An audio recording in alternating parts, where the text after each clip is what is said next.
Good morning, everyone. Welcome to today's hearing. Today we're going to hear further evidence from Ms. Laura Johnson, formerly of the Housing Department of the RBKC. Yes, Mr. Millett. Could we ask Ms. Johnson to come in, please?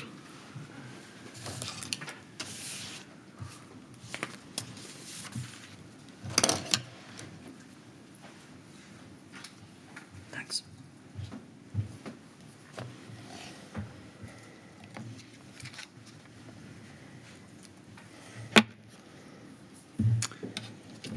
Good morning, Ms. Johnson. Good morning.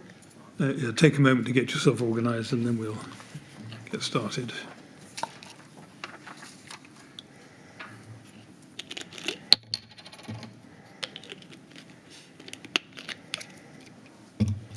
Yes, Mr. Millett, when you're ready. Mr. Chairman, good morning. Members of the panel, good morning. Ms. Johnson, good morning. Good morning. I'd now like to ask you some questions about Lakanal House and the Shepherd Court fires. First of all, Lakanal House. The fire, as I said yesterday, took place on the 3rd of July 2009.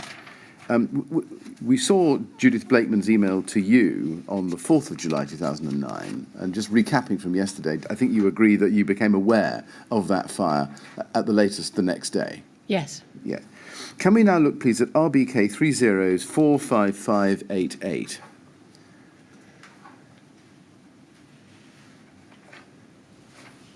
This is a letter from the LFB, Ron Dobson, to Derek Myers on the 9th of July 2009. And Derek Myers was, at that time, the town clerk and chief executive of RBKC, wasn't he? Yes. Just have a moment to look at it. It's entitled Social Housing, Fire Safety Risk Assessment and Maintenance of Means of Escape Provisions. Do you recognise this letter? I don't remember this letter specifically, but I would have seen it. You would have seen it? Yes. Do you remember what steps you took in relation to fire risk assessments as a result? I'm afraid I don't. And if you look at the second or third paragraph, second paragraph to start with, he says, following the tragic fire in Camberwell on 3rd July 2009, I consider it appropriate to personally write to you to remind you of certain matters for which you are either responsible under the Regulatory Reform Fire Safety Order 2005, the order, or which you have a role in enforcing. Was it your understanding at the time that RBKC was either responsible under that enactment or had a role in enforcing it? I don't remember what I thought in July 2009, if I'm honest. Right. So when we look at the next paragraph, which is a reminder of the requirement of the order for suitable and sufficient fire safety risk assessments, can we just take that passage or paragraph as read? Yes. And can we take it as read that it wasn't telling you anything you didn't already know? No, I would have known that. Yes.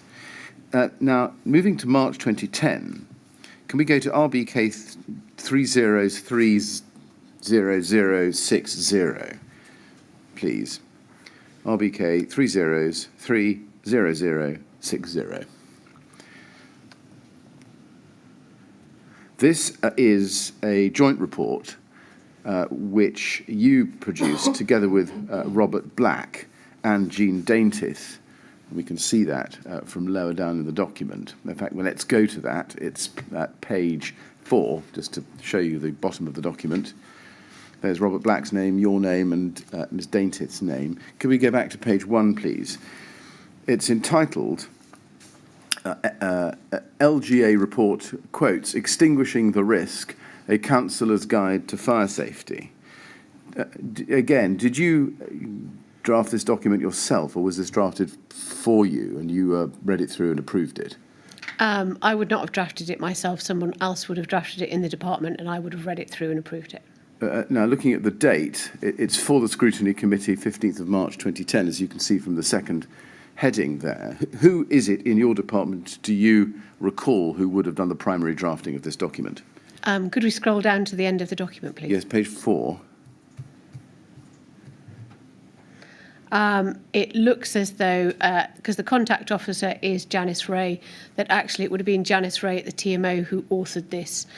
And then and then it would have come across to RBKC. Who would it have come to within RBKC? Do you remember? I don't remember. It would have been, in all likelihood, that it would have come through Pam Sedgwick as the Housing Commissioning Manager at the time, or it may have come to me direct. I don't remember. If it had come to you direct, who within TMO would you have gone to in order to correct anything? Or would you just have relied on what Ms Ray was writing? If there was anything in there that I personally didn't agree with, I may have gone back to Janice Ray and Robert Black jointly. Now, let's look at page 2, please, and look at paragraph 3.1. Under the heading, Approach to Fire Risk Assessments in RBKC Housing Stock. And I'll just read you 3.1. It says, initially, fire risk assessments were carried out by KCTMO staff. However, the fire brigade's requirements became increasingly stringent, particularly in the immediate aftermath of the serious fire at Lacknell House in Southwark, where 6 people died. Therefore, KCTMO and RBKC negotiated with the London Fire Brigade to agree on new approach, programme and timescales for carrying out these fire risk assessments and any necessary works that they identify across the Council's housing stock. And then in 3.2, the London Fire Brigade advised in July 2009 that they considered a 3-year timescale, July 2012, for completion of all fire risk assessments and a 5-year timescale, July 2014, for completion of all necessary works, to be reasonable. Now, just looking at that, do you know how RBKC changed its approach to fire risk assessments following the Lacknell House fire? RBKC didn't change its approach to fire risk assessments because they were undertaken by KCTMO.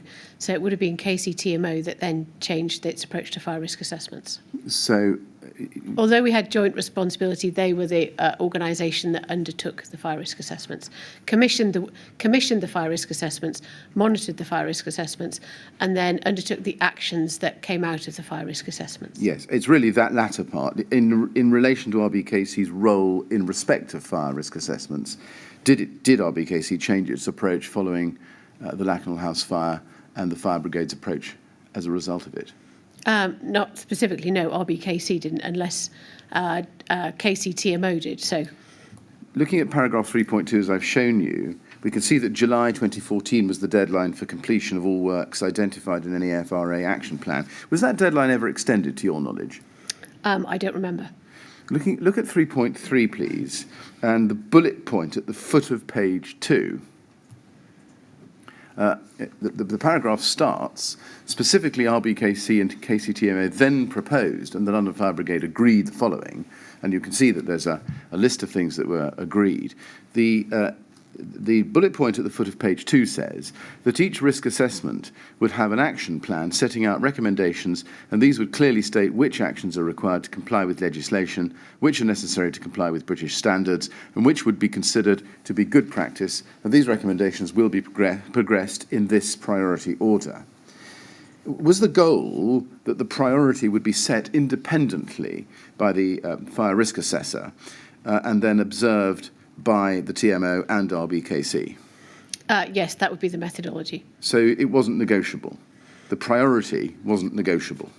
It may well have been, because when the fire risk assessor delivered their fire risk assessment report to KCTMO, it would be my expectation that the person responsible at KCTMO would discuss the grading of the actions that they had undertaken, and there may have been some opportunities to move them, or there may not. I wasn't in those meetings, so I'm... Right. So even though, is this right, even though your understanding from this document you helped, well, you approved and then presented, said that the fire risk assessment would have an action plan which would set out what was required to comply with standards and legislation, and these recommendations will be progressed in this priority order. You still saw scope, did you, for negotiation between the fire risk assessor and the TMO in relation to any particular action? What I'm saying to you is that that's based on my experience of being involved in fire risk assessments. I don't know whether that actually took place in this instance. Well, that's what I was asking you. Was the goal that the priority would be set independently by the FRA and yes. observed? Right. So the goal was that it wouldn't be negotiable. Yes, the goal was that it would not be negotiable. The person undertaking the fire risk assessments would present those to KCTMO, and then they would form an action plan in merit order. Right. So if there was negotiation between the TMO and the fire risk assessor, that would not be compliant with what you had contemplated in this joint report. To be honest with you, I wouldn't know that level of detail at the time in 2010, so I would not have referred back. If KCTMO had undertaken any kind of negotiation with the fire risk assessment, I wouldn't have known about it. I just wouldn't have known that level of detail. No, it's not about a level of detail, forgive me. What I'm asking you is what you contemplated. And I think, you, just to be clear, is it right that when you presented this document with your name at the bottom, you did not contemplate that there would be any room for manoeuvre, discussion, negotiation as between the TMO and the risk assessor on the priority of FRA actions? At the time of presenting this report, and as written, I would say no, but I wouldn't have known about it in that detail in 2010. Very well. Now let's go over the page, please, to page 3.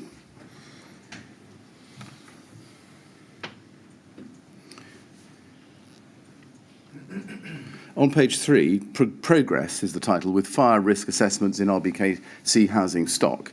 And if we look at 4.3, halfway down the page, it says this: the fire risk assessment action plans are raising a number of issues which need to be progressed. In many cases, these actions relate to simple and cheap responsive items which can be progressed swiftly. However, there are a number of potentially more costly items, such as an inspection programme to ensure that all flat entrance doors in enclosed blocks are sufficiently fire-resisting, self-closing and smoke-sealed, and where this is not the case, upgrading or replacing these. Capital funding has been earmarked to progress these items, and RBKC and the KCTMO are working closely to ensure that all significant risks are addressed with the urgency they require. Was that true? I can only presume that as a result of this particular piece of work, from there, the door inspection programme and replacement programme came.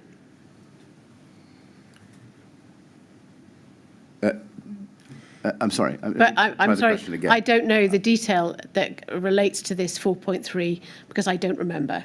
Let's just break it down. The last sentence in that paragraph, I'll read it again, says the capital funding has been earmarked to progress these items, and RBKC and the KCTMO are working closely to ensure all significant risks are addressed with the urgency they require. Now, first of all, was it true that capital funding had been earmarked to progress those items? I don't know unless I was able to see the budget reports from 2010, as I don't remember in that level of detail. Well, when you signed this report off, did you satisfy yourself that that statement of fact was true? I would have done, yes. And what did you do? Well, I would have been... would have signed this report off, and then there would have been a report that accompanied it which set out the programme of funding for the year, and we would have been working with the TMO to set aside funding in order to be able to meet those requirements. How much was earmarked? I don't know. At the time, did you know how much had been earmarked? I may have known at the time, but it's 2010. It's 11 years ago now, and I can't remember. Do you remember the fact that you did know that there was a figure, even if you can't remember the number? No, I don't remember that, I'm afraid. Right. Looking at the second statement of fact, the KCTMO are working closely to ensure all significant risks are addressed with the urgency they require. Was that statement of fact true?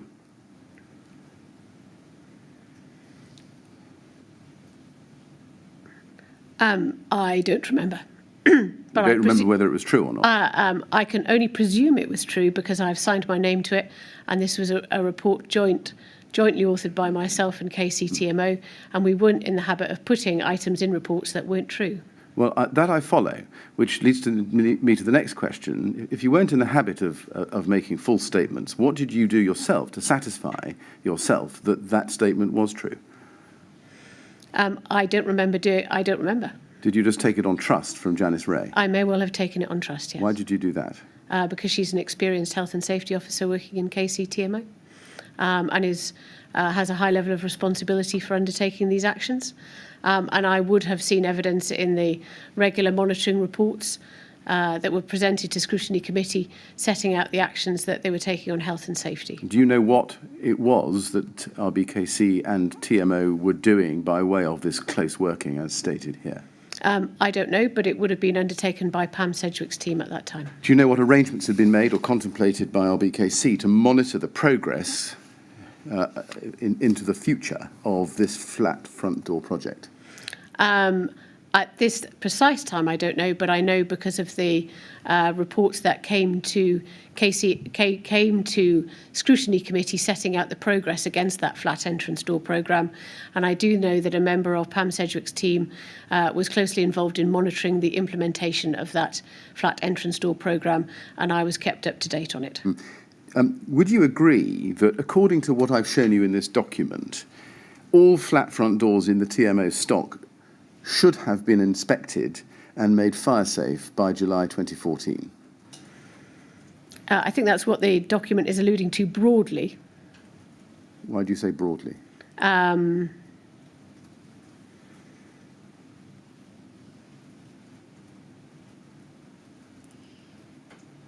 Yes, in the sentence in 4.3, I would say that there was an expectation set out in this report that there was an inspection programme of all flat entrance doors, and that was undertaken because there was then a programme of replacement doors undertaken for tenanted doors. There was around 1,200 tenanted doors replaced, and there was a programme of inspecting leaseholder doors as well. I'm just trying to get you to accept that on this document, the expectation and the planning was that all flat front doors in the TMO stock would have been inspected and made fire safe by July 2014.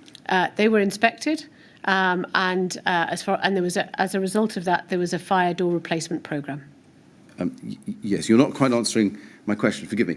Let me try it once more. The document contemplates that all flat front doors in the TMO stock would have been inspected and made fire safe by July 2014. That was its it does state that, yes. Yes, thank you. Now, can we go to your witness statement, your first witness statement, please, page 28. I'd like to look with you, please, at paragraph 110 under the heading Lacknell House Fire. And you say there, on the 17th of April 2013, Cynthia Vacchino, I hope I've pronounced that correctly, confirmed to me the completion of the Lacknell House inquest. She provided a summary of the coroner's recommendations and actions arising from the inquest and attached various letters and the narrative verdicts, and you exhibit those as LJ33. Can we just look at that? RBK 401553.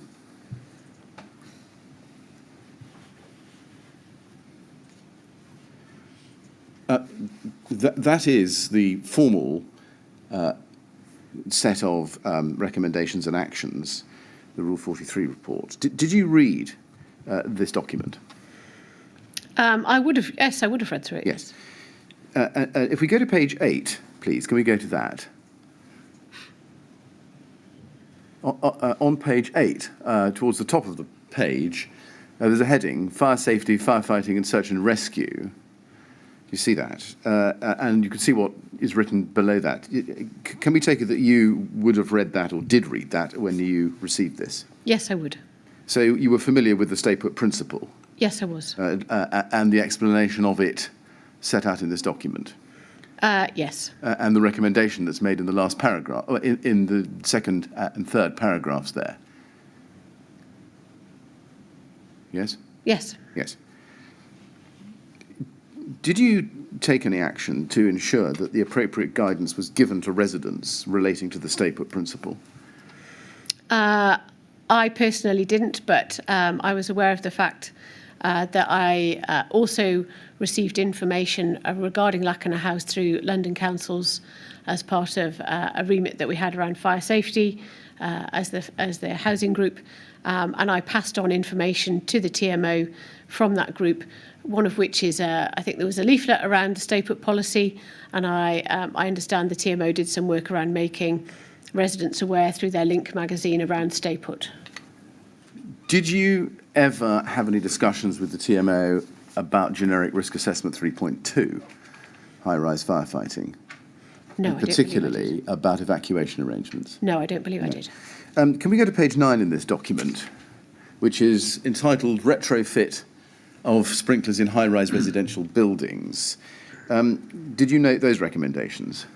I would have read them. Yes. Did you ever actually, or did anybody at RBUKC ever actually consider the retrofitting of sprinklers in high-rise residential buildings in the TMO stock? No, I don't believe we did.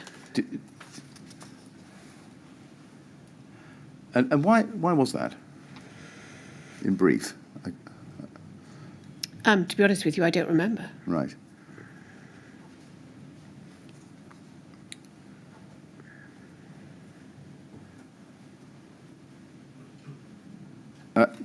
Can we go to page 13, please?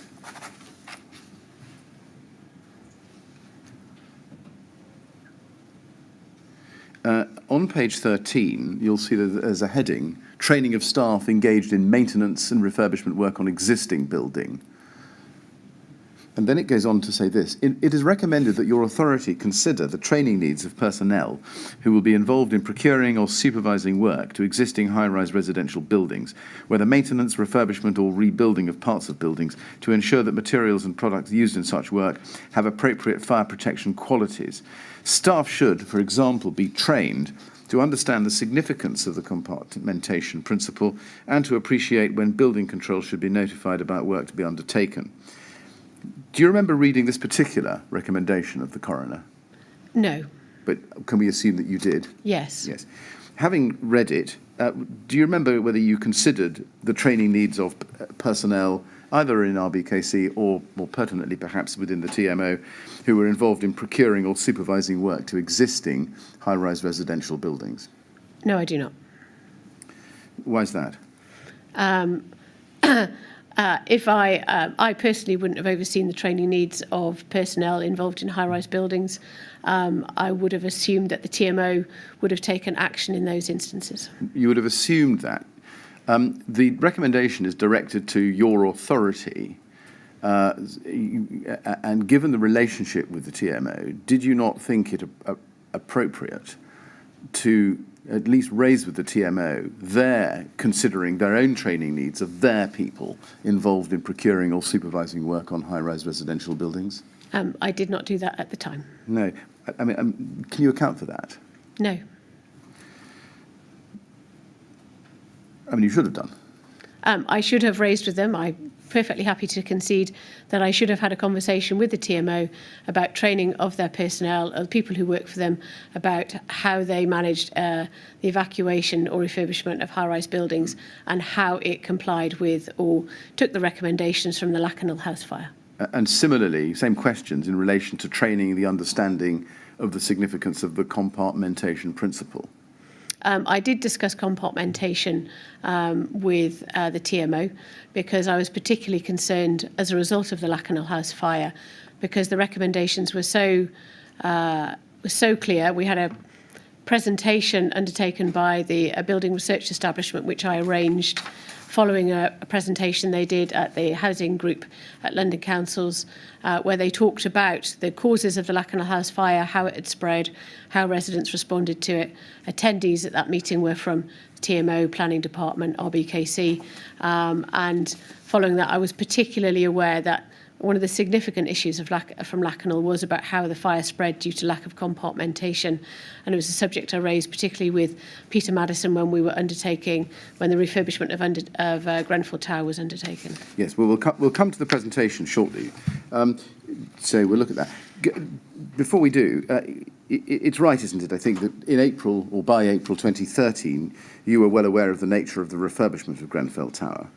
Yes. Yeah. Did you yourself take any steps in accordance with these recommendations to ensure that those involved directly in the project had the training identified here? No, I did not. Why is that? I suppose on reading this again now, I did not take from it at the time that it was my responsibility to then arrange the training needs of personnel on these matters. I mean, really, there should have been a holistic reaction to this, whether between you and the TMO or individually, to say to yourselves and together, look, we need to make sure that anybody engaged in a project retrofitting or refurbishing an existing high-rise block has the relevant training as per this recommendation. Do you accept that? Yes, I accept that, but there's also an element of this part of this recommendation which is about being picked up by building control rather than just the housing department, particularly when it comes to compartmentation. Indeed, and that would require some close liaison, wouldn't it, between building control and those responsible for the project? Yes, it would, yeah.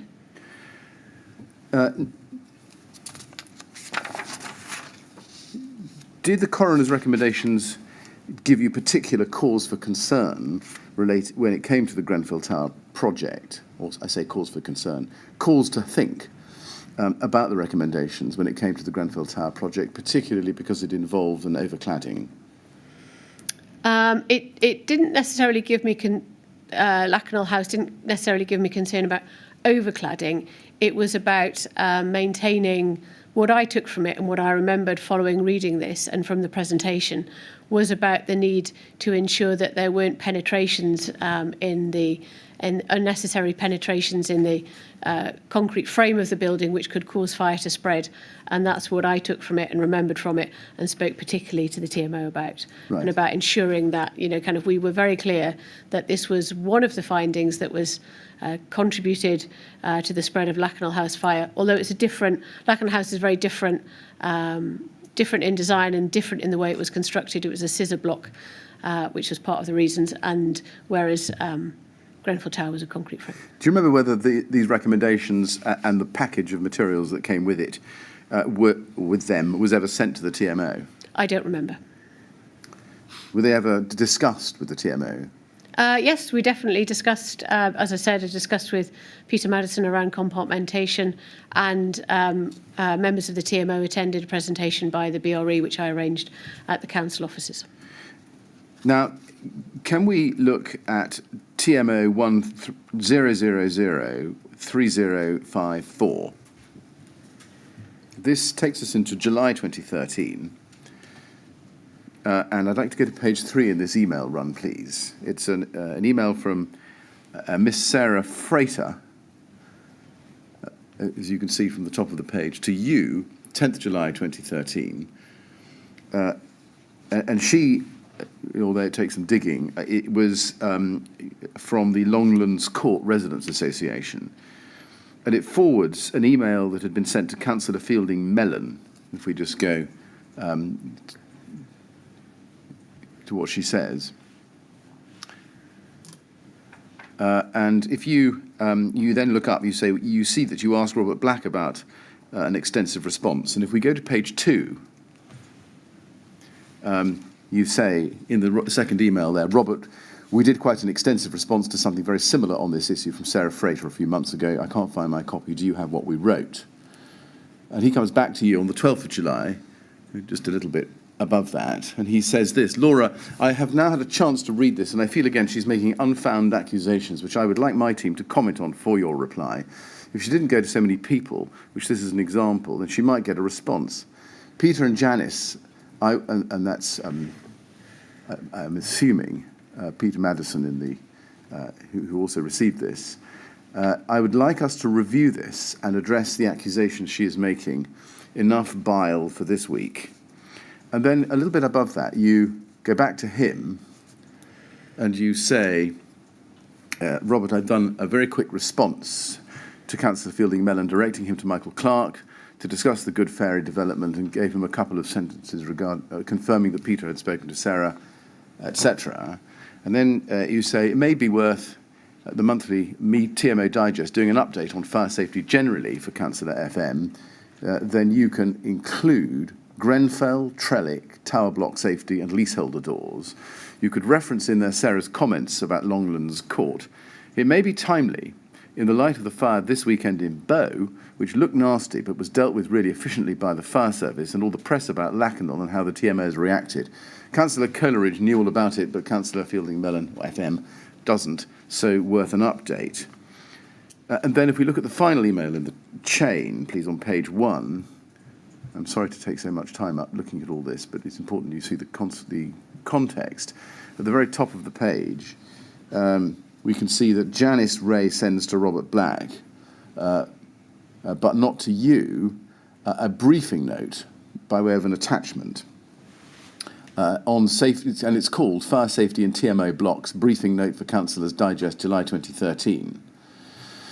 And she says to him, I appreciate we don't yet have a date for this, but as I'm going on annual leave after tomorrow, I have put together a draft for comment in case you need it whilst I'm away. I'm enclosing a draft briefing note on fire safety and a briefing note on Lacknell House, and specifically the coroner's recommendations and our response to them.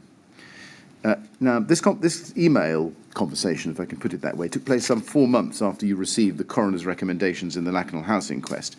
Had you provided any sort of briefing to councillors about those recommendations before that? I don't remember. When we looked at your email, what did you mean about press about Lacknell House and how the TMO has reacted? I really don't remember, to be honest. Can we look at one of the attachments to Janice Ray's final email on page 1, the briefing note on the fire at Lacknell House? That's at TMO 1 000 3056.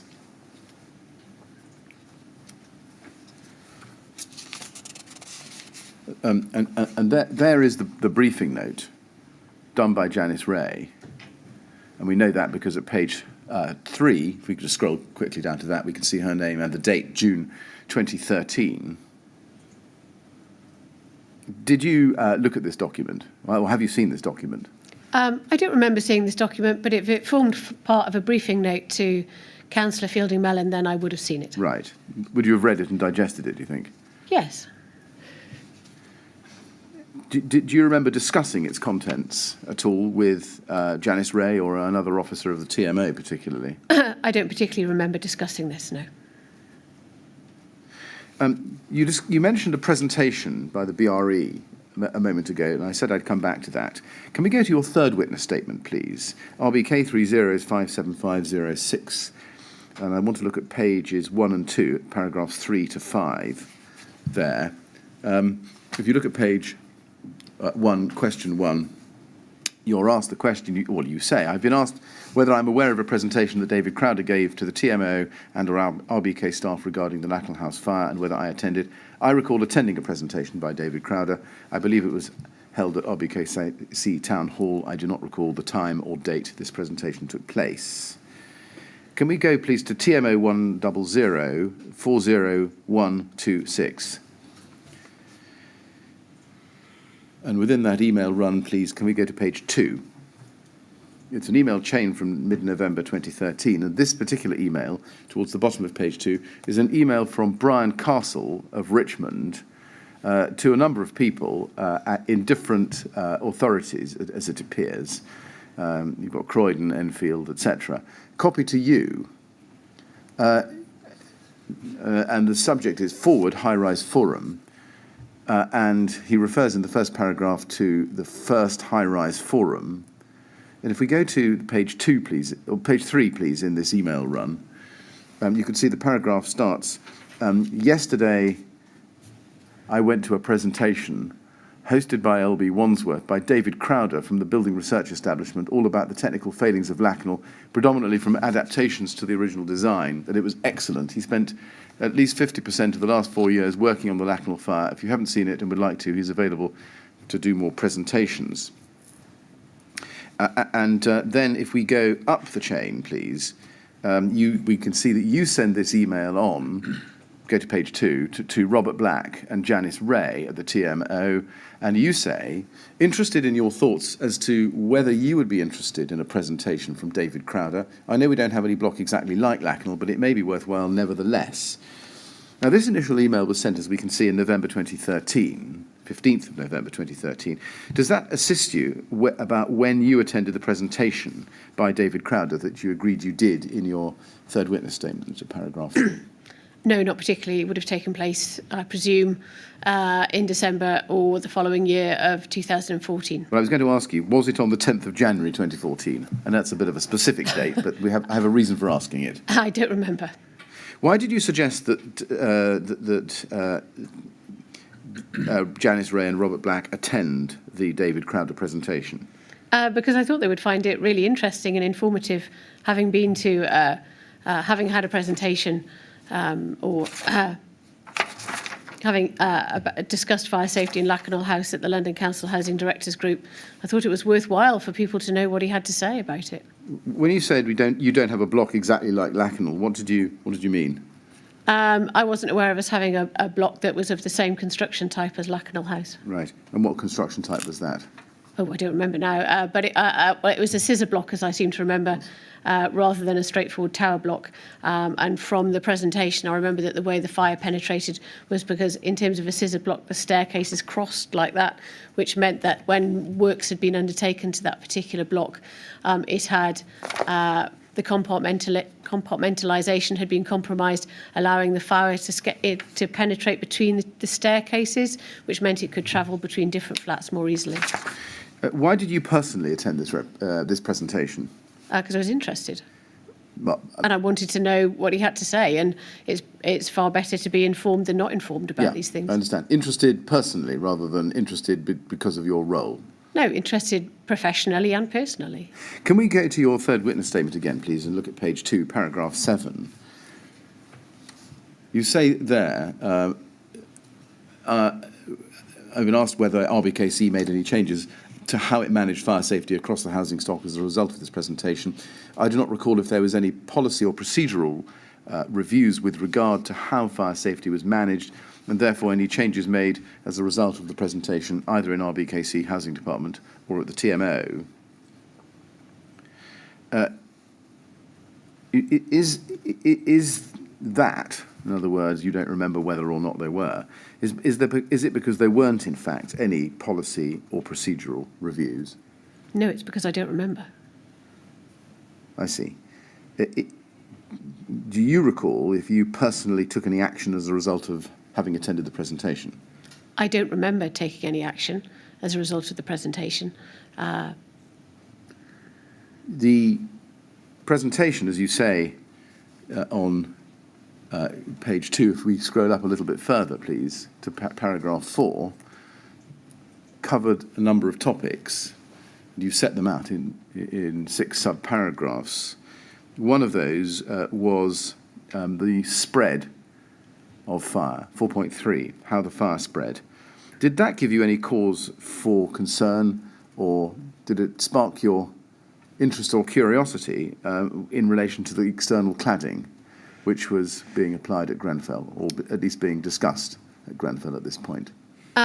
No, because the Lakanal, I don't remember it causing me any particular concern with regard to cladding, because Lakanal House was quite an old building, as I understand, built in the late 60s or 70s, and the cladding there, the panelling type, was of that era, very much so.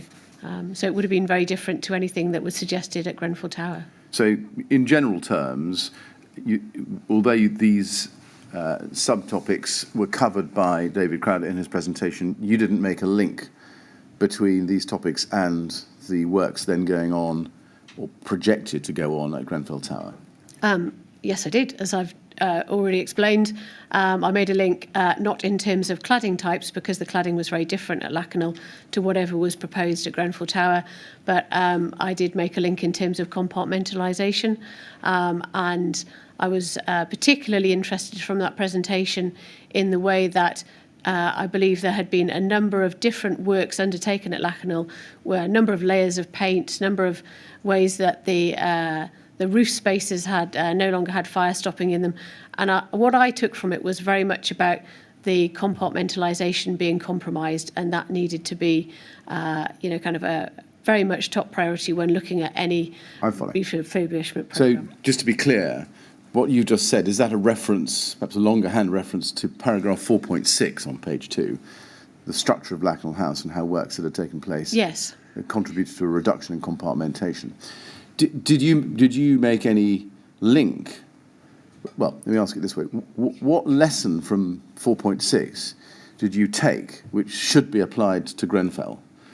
That we needed to be particularly mindful that any works that were undertaken didn't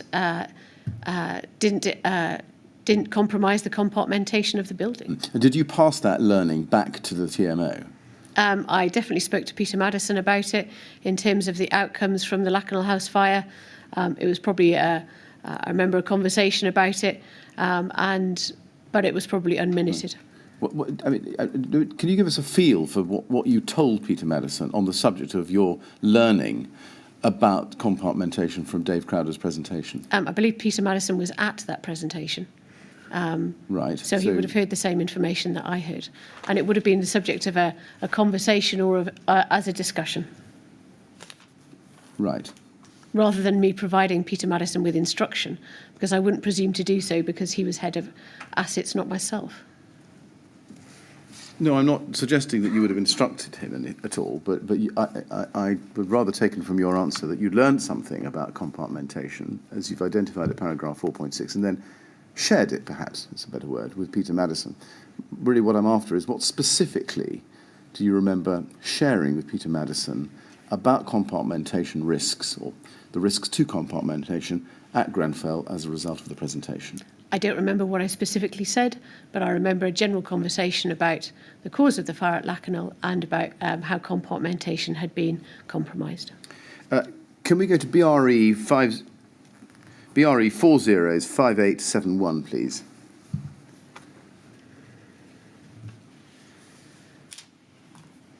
This is an email from, is it Dega Salad? Yes. Is he or she your assistant? She was my PA at the time. Your PA. And it's dated the 5th of December to Dave Crowder. And she says, "Dear David, can I request 10th of January, any time in the afternoon?"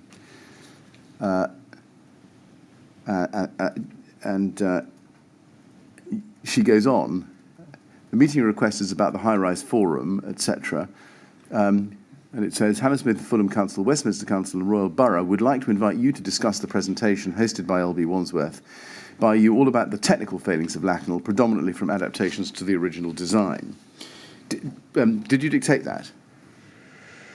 I don't remember, but I would have asked Dega to arrange a meeting and given her some form of words in order to set out in the invitation. So it is likely that I gave her that wording. I see.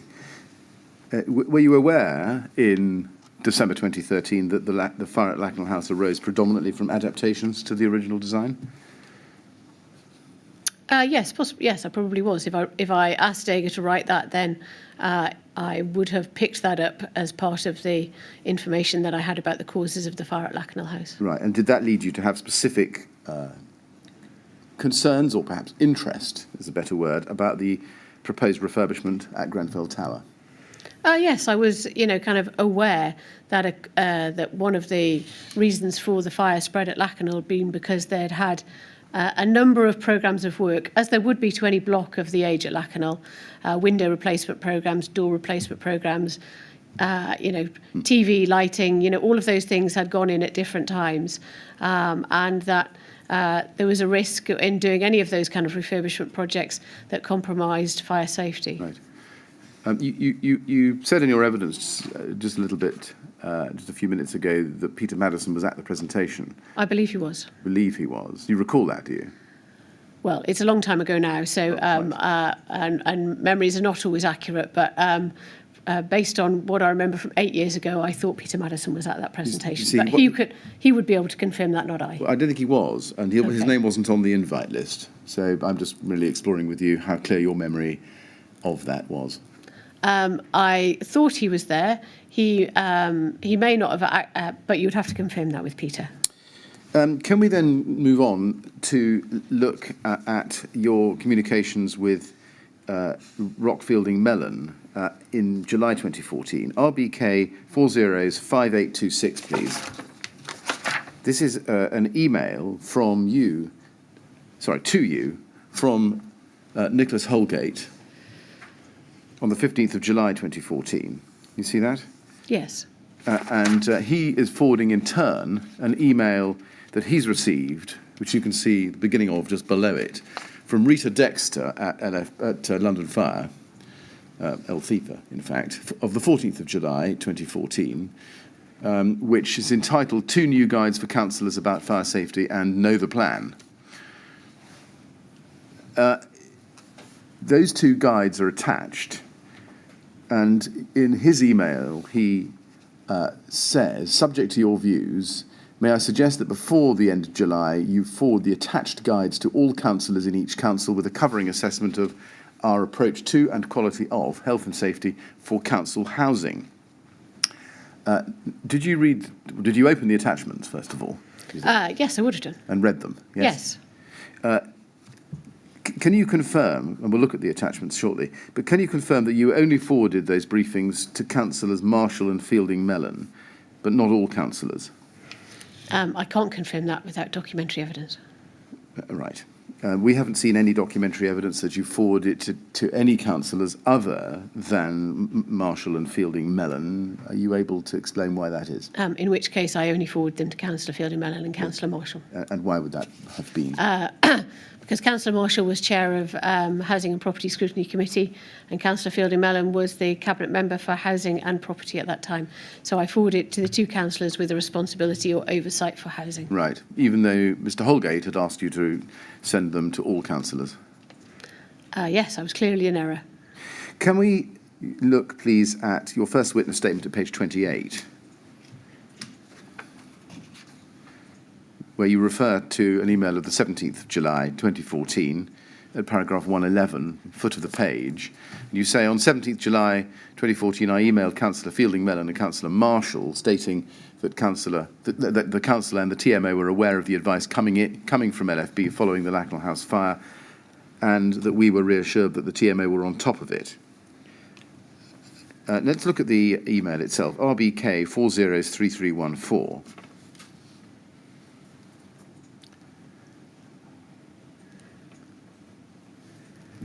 And you can see it goes to Fielding Mellon and Marshall, and it's a direct forward on of the email that had been sent by Rita Dexter to Nicholas Holgate.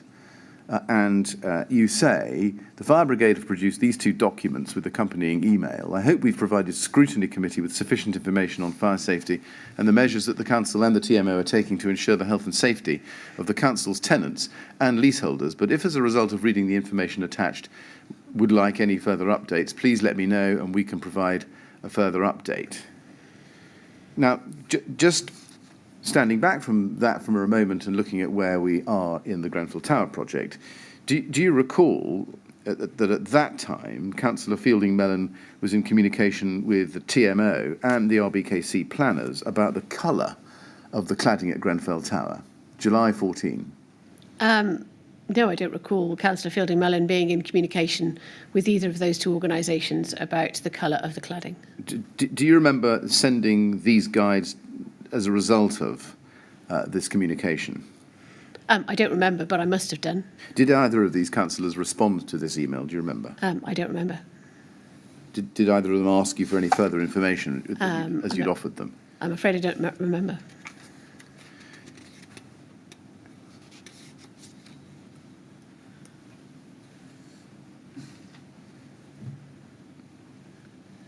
Now let's go to one of these documents, LFB 401295.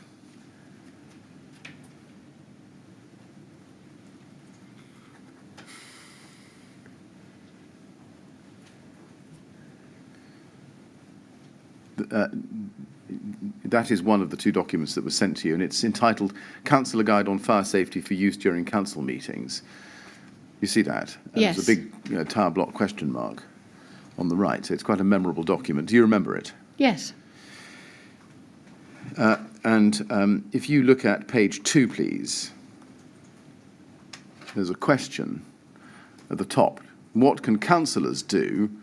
Do not make assumptions that fire safety is being actively or effectively managed in purpose-built blocks of flats and maisonettes in your borough.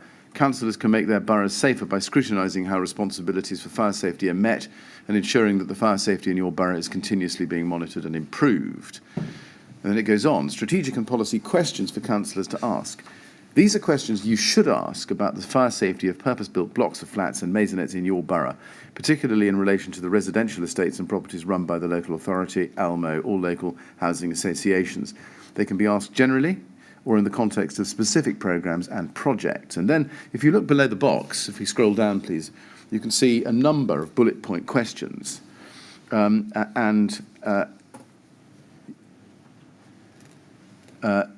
the last one, and I could show you them all and spend time on them, but looking at the last one specifically, does the borough have clear policies stating that before any modifications or maintenance works are carried out in purpose-built blocks of flats or maisonettes, there must be proper assessment of the impact on fire safety?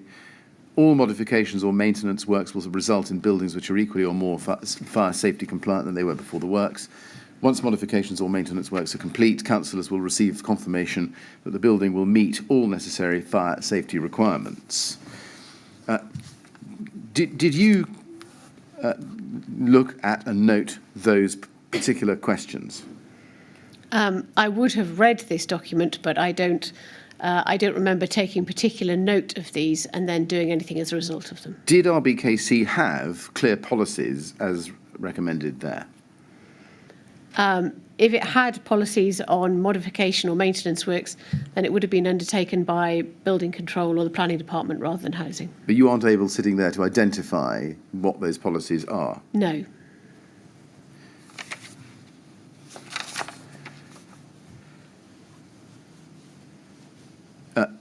Can we just go then to paragraph 82 of your first witness statement at page 20?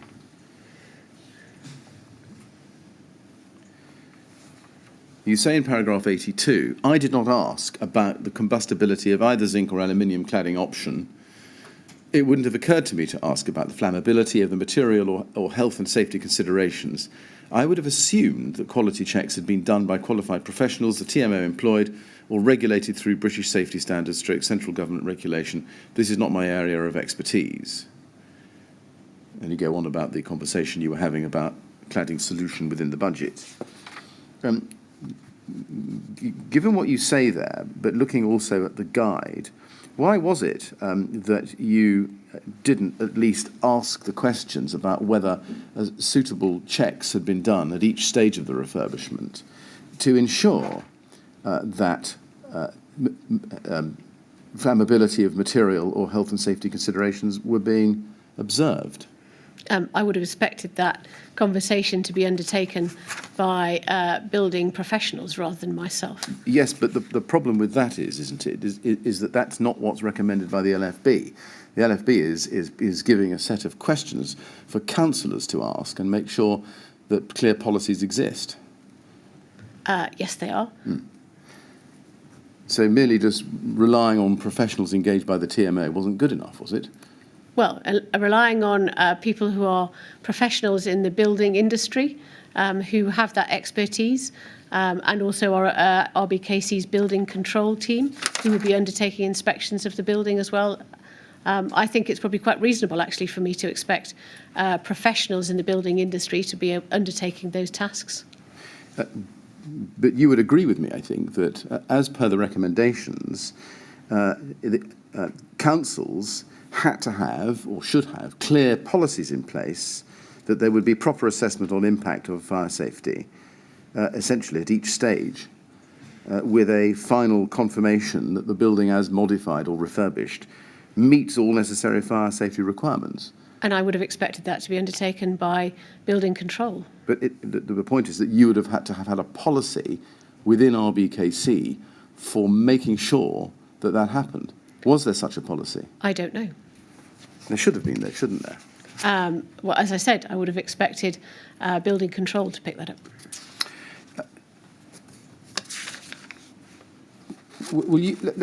Using the Grenfell Tower refurbishment as the paradigm, what was the system in place? Can you tell us whereby RBKC or its councillors had assurances that each of the three requirements, policy requirements set out in that document, were met? I did not take the leaflet that had been sent by LFB and then put together a plan about how I would use those recommendations in order to be able to respond to councillors. Why is that? I don't know, to be honest with you. I read the leaflets and I didn't take from them a series of actions that I then had to undertake. I receive a lot of information in my job, and And if it had been a requirement or I'd received further information to ask me to do it, then I would have done it. But I didn't take that and then turn that into an action plan in order to be able to inform councillors as a result of that. You see, this is actually macro information. It's about governance, which is why I'm asking you about it. It came from Rita Dexter, who was very senior, if not the most senior, in the LFEPA at the time, through your town clerk, chief executive. So this is absolutely on your radar. It is on my radar, and it's in the form of a leaflet to give to councillors, which I forward to councillors and ask them if they wanted any further information. I was obviously not asked for any more information, otherwise you would have found emails about it. And I would have read the leaflet, but I then didn't take from that then I had a series of actions to undertake. Right. In general, was there any reaction within RBKC to this leaflet? You call it a leaflet, it's a guidance document. Not by myself. By anybody, to your knowledge? I don't know. Can we go to RBK 304873, please?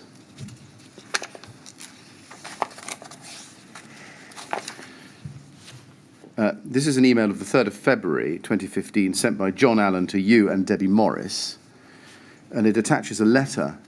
This is the second email down, please, on the screen. It attaches a letter to Nick Paget-Brown of the 15th of January 2015 and a document prepared by the LFB entitled LFB Fire Safety Features in Refurbished Buildings Audit Tool. If you look, please, at the document itself, it's TMO.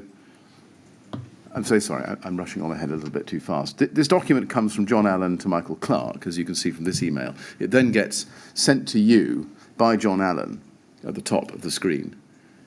If we can scroll up to the top. Do you see that? It goes to Debbie Morris and to you. And it says, Debbie, Laura, please see attached and email trail below.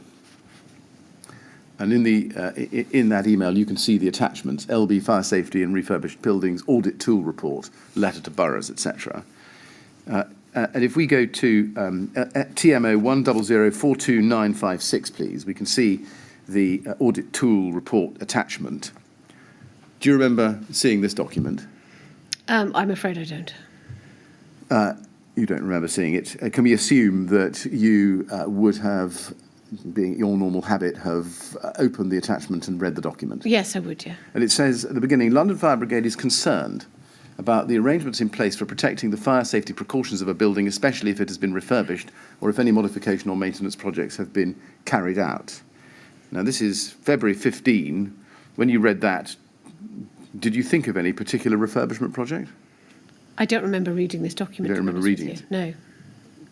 Right. I would have done, but to be honest with you, I have no recollection reading this document. Right. I mean, it's quite an impressive document in the sense that it's got this rather fetching question mark in the shape of a tower block, or tower block in the shape of a question mark. So it doesn't ring a bell with you? No, I'm afraid it doesn't. Right. Look at page 2, please. And I just want to show you one or two of the parts of the audit tool. This is what this document is really about. It's an audit tool.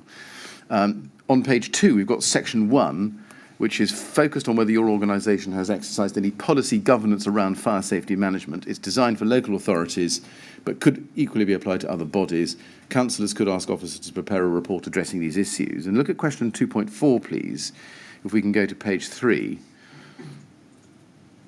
which is under section 2, which is focused on multidisciplinary working. And that says, what were the arrangements to consult London Fire Brigade on any works that could impact on the fire precautions of the building, including those works that do not require a statutory consultation to LFB? And there's a question about evidence. And then if we go on to page 4, we can see a set of questions at 3.4. How did officers guard generally against improvements which could compromise the fire safety features of the building? 3.7. Incorrect materials. 3.9, officers ensuring no materials might contribute to when fire were used. And then over the page, please, to 3.10, did officers consider whether the project also provided an opportunity to examine fire stopping and compartmentation in the building? And then a sign-off at 3:14, as you can see. Now, what steps, if any, do you remember taking to ensure that these basic questions posed by the audit tool were asked and answered? I'm really sorry, I don't remember seeing this document or seeing this audit tool, so I can't answer that question. Right. So is this the first time you've ever been shown this document, To my knowledge. despite having been sent it at the time? I don't remember being sent it at the time. I clearly was, and I would have opened it and had a look at it, but I'm really sorry, I just don't remember it at all. No. People might find it surprising that you don't remember it, given that it's quite an attractive document. It compels the attention, and it's about fire safety. I can't account for it because I remember a lot of what I did in the 8.5 years I was at KCTMO, but with regard to this document, I just don't. It doesn't ring any bells whatsoever, and I don't remember reading it. We haven't seen any documents which would show that RBKC took this document, examined the audit tool, and discussed the audit tool with the TMO or internally to check. Yeah, and I can't account for that because, quite honestly, this is the first time I remember seeing it. Right. Excuse me. Shepherd Court. Can I ask you to please to look at RBK 402385? Now, this is an email chain that you've exhibited as LJ43. So you have seen this document. And can we go to page 2, please, where the email chain starts with an email to you from Hannah Lauer, or Loffer. There are varieties of different pronunciations, I imagine, and I don't think you'll be able to help me with that. Dear Ms Johnson, for your information, please find attached a letter regarding our advice relating to the issue of external fire spread. A hard copy of this letter will follow in the post. The letter itself is at RBK 3026888, please.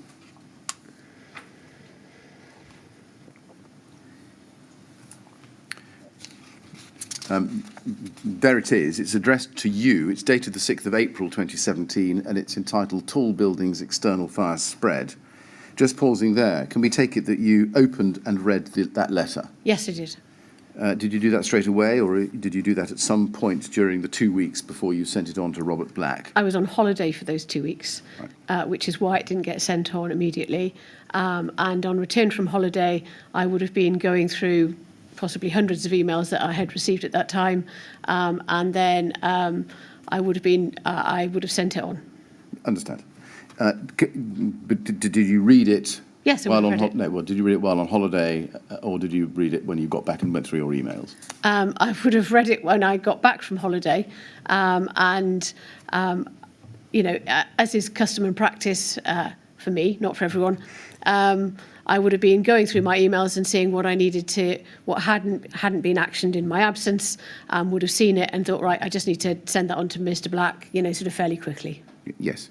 Can we look at the first paragraph, just to pick up the point about Shepherd Court, 19th of August 2016. Last sentence, he says, I'm also drawing this fire to your attention to highlight the external spread of the fire that occurred. And then there's a reference to the Steve Turek letter in March 2009.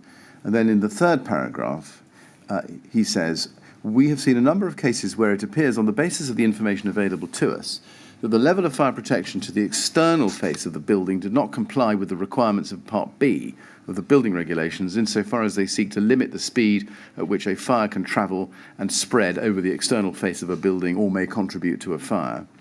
Testing of panels has found that the combustibility of the composition of the panels at Shepherd's Court did not meet the levels expected for conformity with the building regulations. On testing, it was found that the panels may deform or delaminate, exposing any combustible core or constituent material, resulting in the panel becoming involved in the fire and in allowing the fire to spread into flats other than the flat of origin of the fire. And then if we turn the page, please, to the final paragraph, he says this, I would therefore strongly urge that you consider this issue as part of the risk assessment process for premises under your control, I suggest that you make sure all relevant information about any replacement window and facade schemes is fully available to fire risk assessors. Where no reliable information is available for a given property, it is our general expectation that a strategy to assess the risk and, where necessary, implement short, medium or long-term actions to address the risk. This assessment will need to take account of other fire safety measures already in place in the building, as well as potential mitigation measures to ensure that any potential fire spread does not pose a risk to health and safety. Now, do you agree that that letter provides advice on the potential hazards from refurbished external walls in high-rise buildings? Yes. Yes. And requires an assessment of such walls using reliable construction information? Yes. And it flags up potential mitigation measures, yes? Yes. Did any of this raise any concern in your mind at that time about the refurbishment of Grenfell Tower?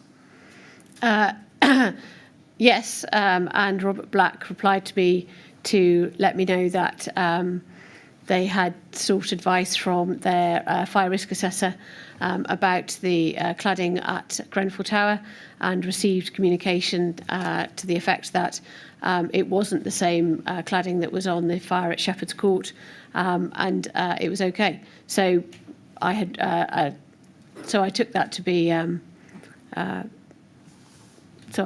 Thank you very much. Yes, for the information. Right. Let's look at that a bit more closely. Can we go to the email chain we were looking at a moment ago? RBK 402385. We can see that at page 1, I mean, there is a longer email chain below this, but I don't think we need it. We can see at the foot of page 1, Robert Black comes back to you in response to your sending the letter to him and says, 20th of April 2017, "Hi Laura, I will review with Janice and come back to you so we can clarify the position." And then the next email up, 27th of April 2017, Janice Ray to Robert Black, Barbara Matthews. "Hi Robert, apologies for the delay, but I wanted to check with our fire risk assessor before I responded to you. I can confirm that it is our understanding that we do not have any blocks with cladding of the nature described in the LFB's letter, which was present at the Shepherd's Bush Tower block. Grenfell Tower did have external cladding panels fitted as part of the recent refurbishment work. However, our assessor investigated thoroughly the details of the installation with the contractor, Rydens, when the works were on site, and he is able to confirm that this complies with the requirements of the current building regulations. I hope this is helpful. Regards, Janice." And that email is then sent to you at the top of the chain. "Laura, for information, not sure we have to do anything, but may be useful to update your scrutiny committee." Do you remember whether you ever followed up with Janice Ray, or anybody followed up with Janice Ray, to see if she'd consulted Mr. Stokes about LFB's letter in general terms? I didn't follow up with Janice Ray, but I don't know whether Robert did.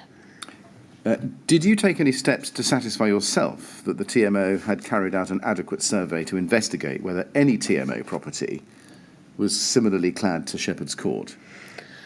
I didn't.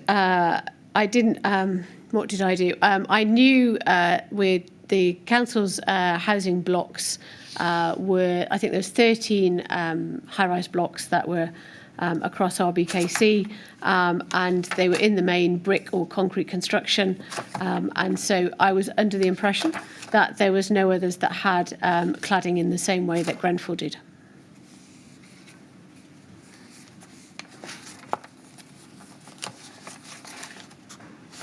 Were you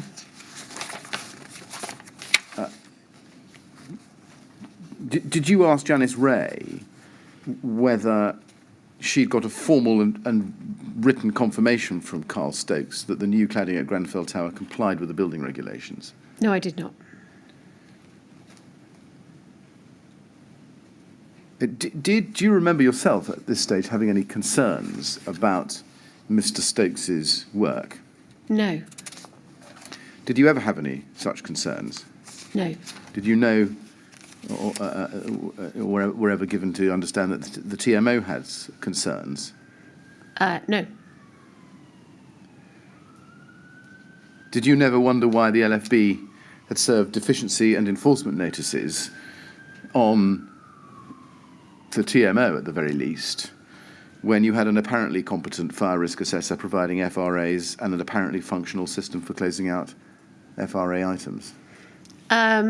Even if you have the most perfect functioning fire risk assessment consultant, there is still the opportunity to have a deficiency notices served on you, because the LFB can visit and find matters that the fire risk assessment consultant may not have seen, or the LFB may require that the fire risk assessment consultant may not have been aware of. So it didn't suggest to me that just because we received deficiency notices that the fire risk assessment consultant wasn't competent. What about enforcement notices? Would that have not rung an alarm bell? I don't know how many enforcement notices we had received at that time. Well, you've had one for Adair Tower. We did have one for Adair Tower, but that was after a fire, and after the fire brigade had the experience of seeing how the building performed in the case of a fire. Yes, you said it was after the fire, and I think you said that yesterday as well. But in fact, do you recall that actually before the fire at Adair Tower, the LFB had served a deficiency notice only a few days beforehand? I don't remember that until I had seen the testimony to the public inquiry, but it may well I was notified of it, but to be honest with you, I don't remember.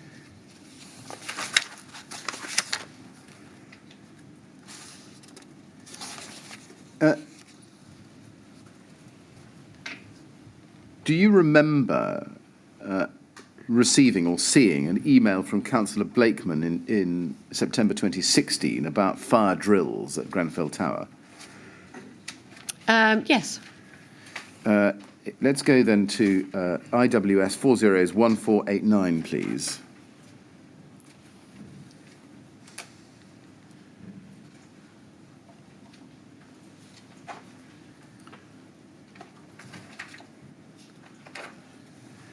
This is an email chain of that date. It comes from the Grenfell Leaseholders Association to Councillor Blakeman, and it's copied to you, as you can see from the third line there. So you get this. And if we go to page 2, we can see that towards the bottom of the page there's a heading, Fire Drill at Grenfell Tower. And you can see reference to the 2010 fire in that paragraph there. Mm-hmm. And in the last sentence, the author says, since then, that's 2010, you have organised one fire drill yourself, not the KCTMO. We strongly believe one is due now, in caps. And then if we go to page 3, you can see that there's a link to the Shepherd's Court fire and the Guardian's article about that. Do you remember whether that email prompted you to consider whether a fire drill was necessary at Grenfell Tower?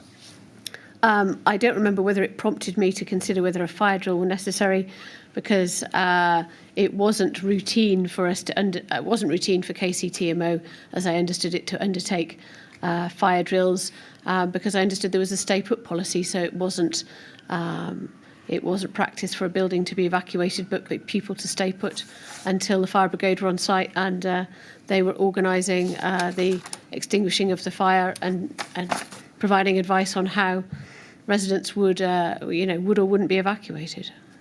I'm going to turn to a different topic, Mr. Chairman. This might be a convenient moment for the morning break. We're doing well. Yes, very well.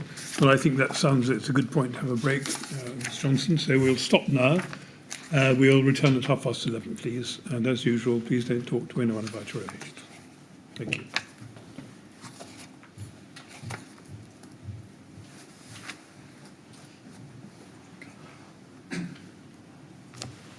Thank you. 11:30 then, please.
Yes, would you ask Ms Johnson to come back in, please?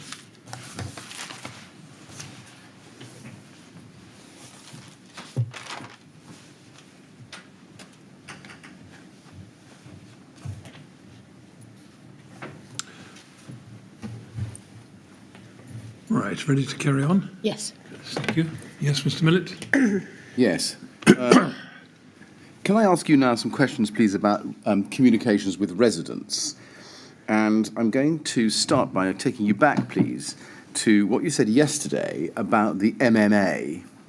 And I summarise, well, I'll quote from day 129, page 13, lines 6 to 16.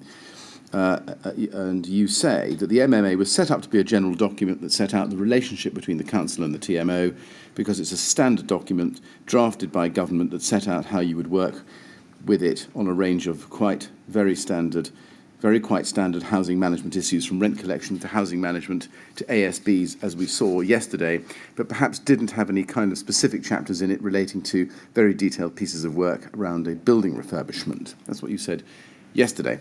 Can we just look at two or three provisions in the MMA? First, RBK 3019006 at page 165.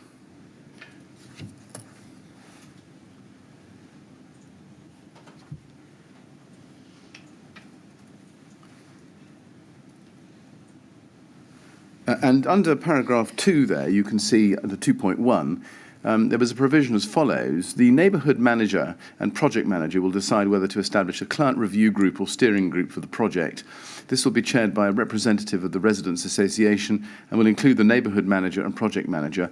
The role of this group will be to act as client for the project, review progress in implementing the scheme, and focus on those issues which directly concern residents. Where it is decided not to establish a client review group, the Residents' Association will be asked to nominate a representative to join the project team.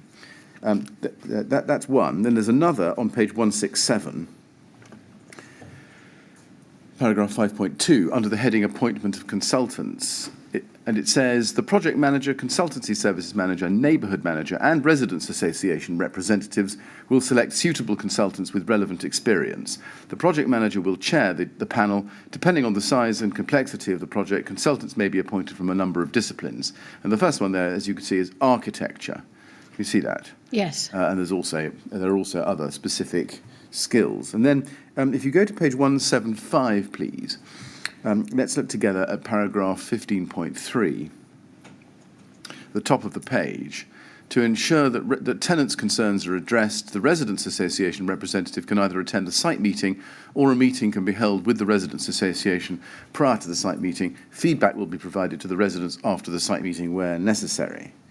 And then finally, at page 177, just 2 pages on, paragraph 22.1, we've got post-project review. All schemes will be subject to a post-project review after completion of the project or on sectional completion. Residents will be asked for their views on the way the work was carried out and what they like or dislike about the improvements to their homes.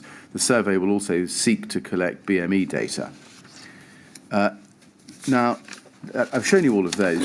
Do you know whether any monitoring of whether these provisions were complied with took place in respect of the Grenfell Tower project? We did not undertake monitoring specifically with regard to the provisions in the MMA for project management against the Grenfell Tower project. Why was that? As I said, I've read the MMA on 2 or 3 occasions.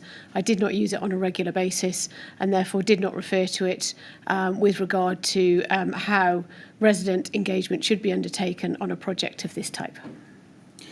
Can I show you something from one of your day books, please? RBK 3059574 at page 125.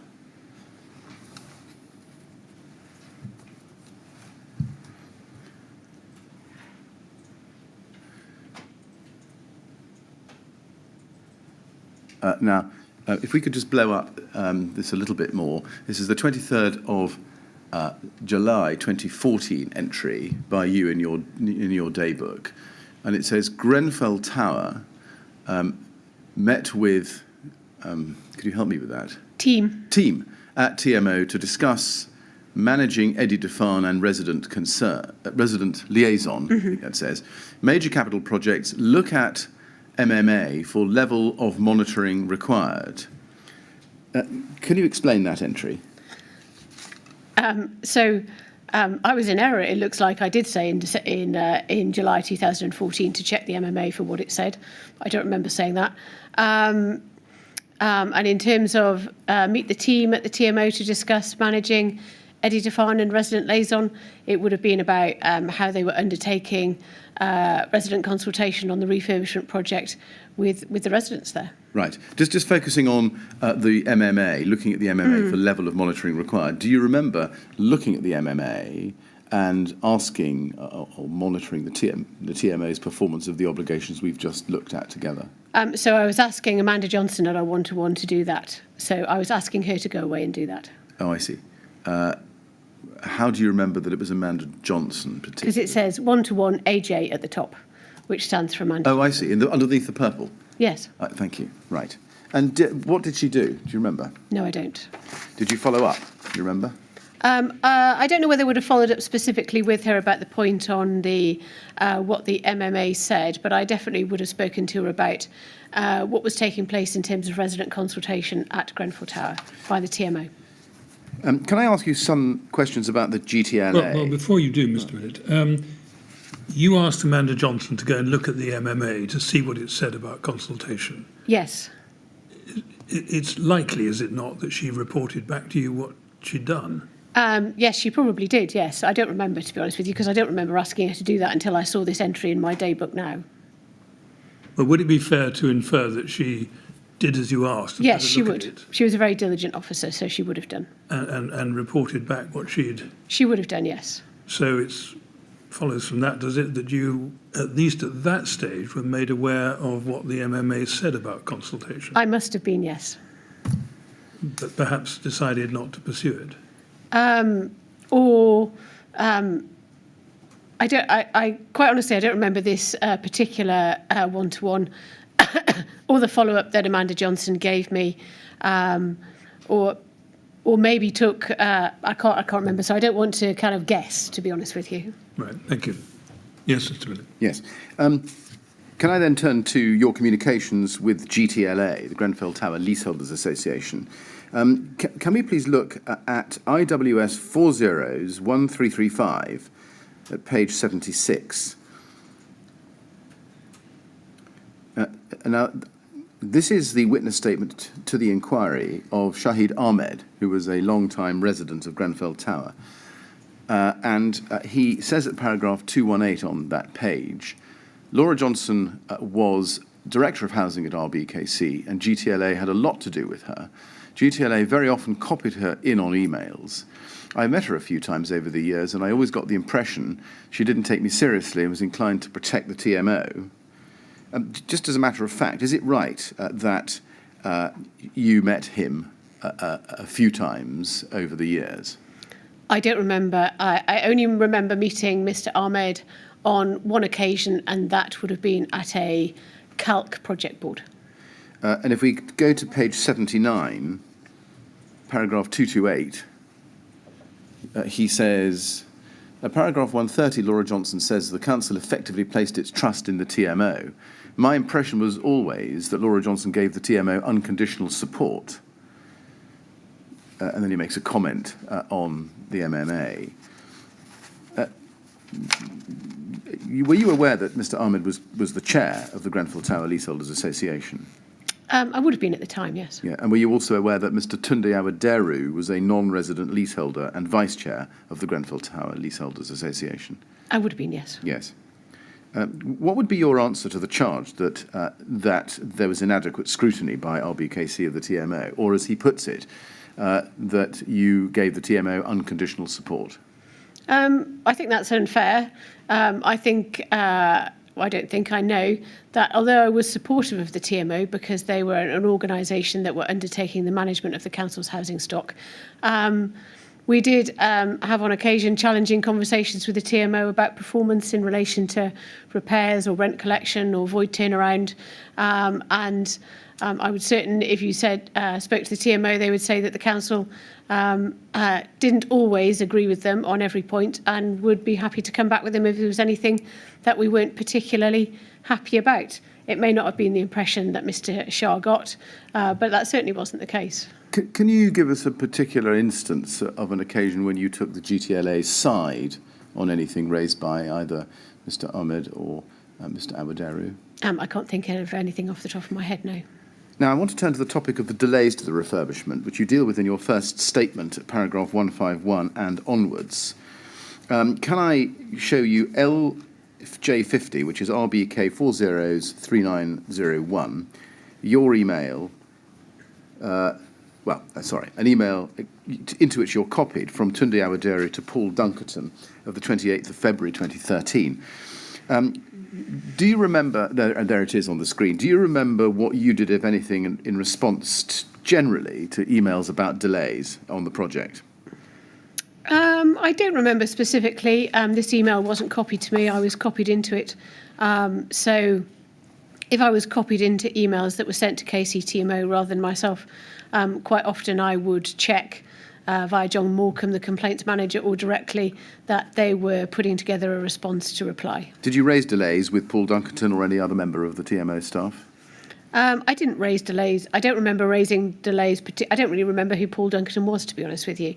I don't remember specifically raising it with him, but I would have discussed with the TMO over the course of 2012 to 2015 why the project wasn't completed in the original timescale proposed in 2012. Do you remember whether you tried to arrange meetings to discuss complaints such as this, or indeed this particular complaint?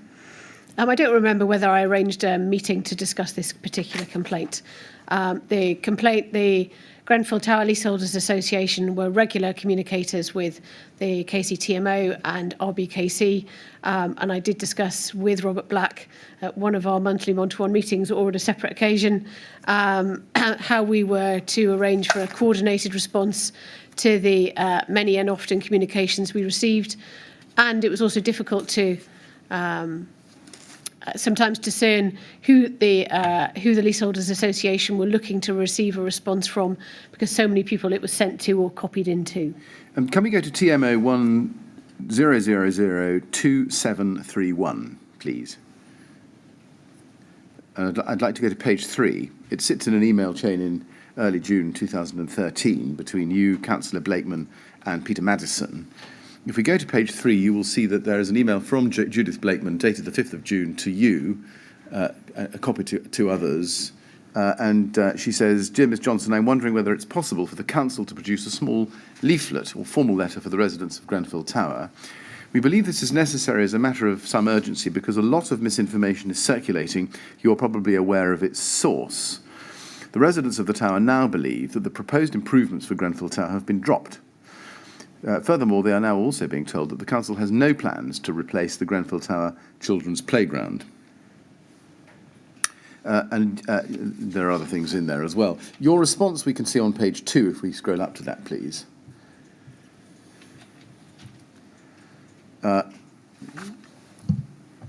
And in the main paragraph, you say, "I agree that," quotes, "certain members of the community," close quotes, "are doing their best to spread false information, and we do need to counter this.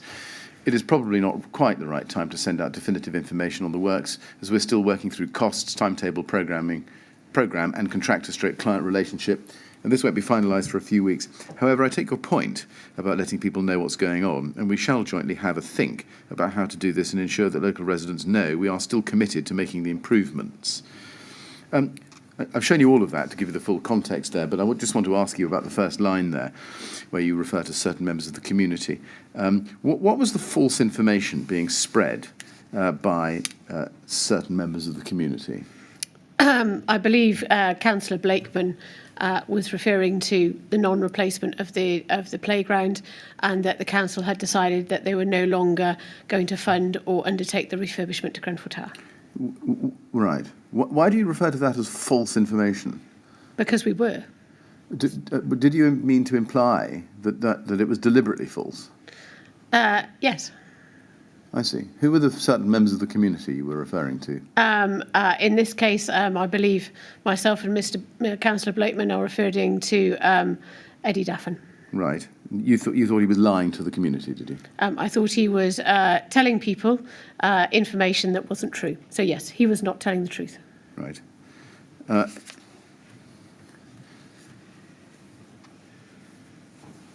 If we go to page 1, please, of this email string, we can see that Peter Madison responds to Councillor Blakeman. Further to your email to Laura, I'm writing to give an update on current resident engagement on the refurbishment of Grenfell Tower.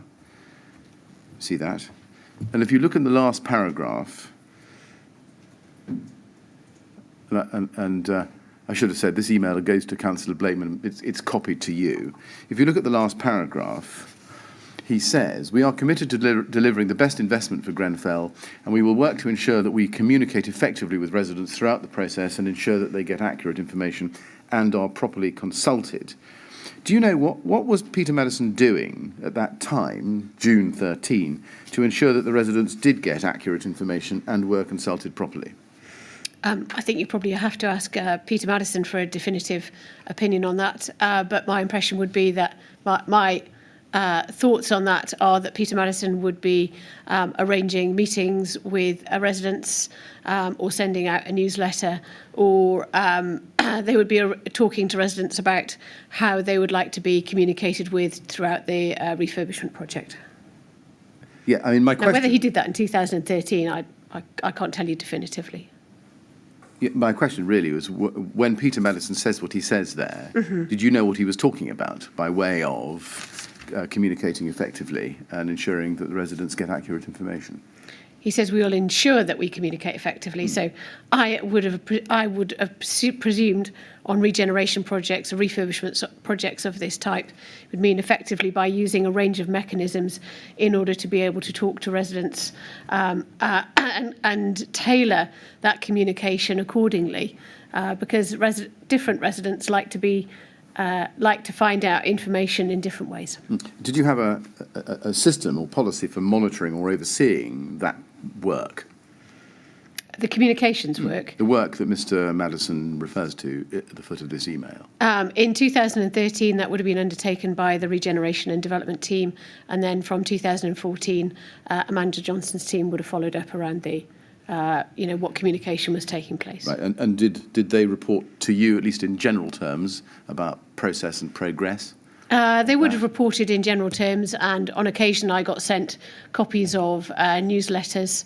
I didn't routinely get invited or notified of when the meetings were taking place that were held, and I did understand at a later date that there was a meeting held, and then I did know that they had decided to move to more individual meetings because that was expressed as a preference by residents about how they would like to be informed about the Grenfell Tower update.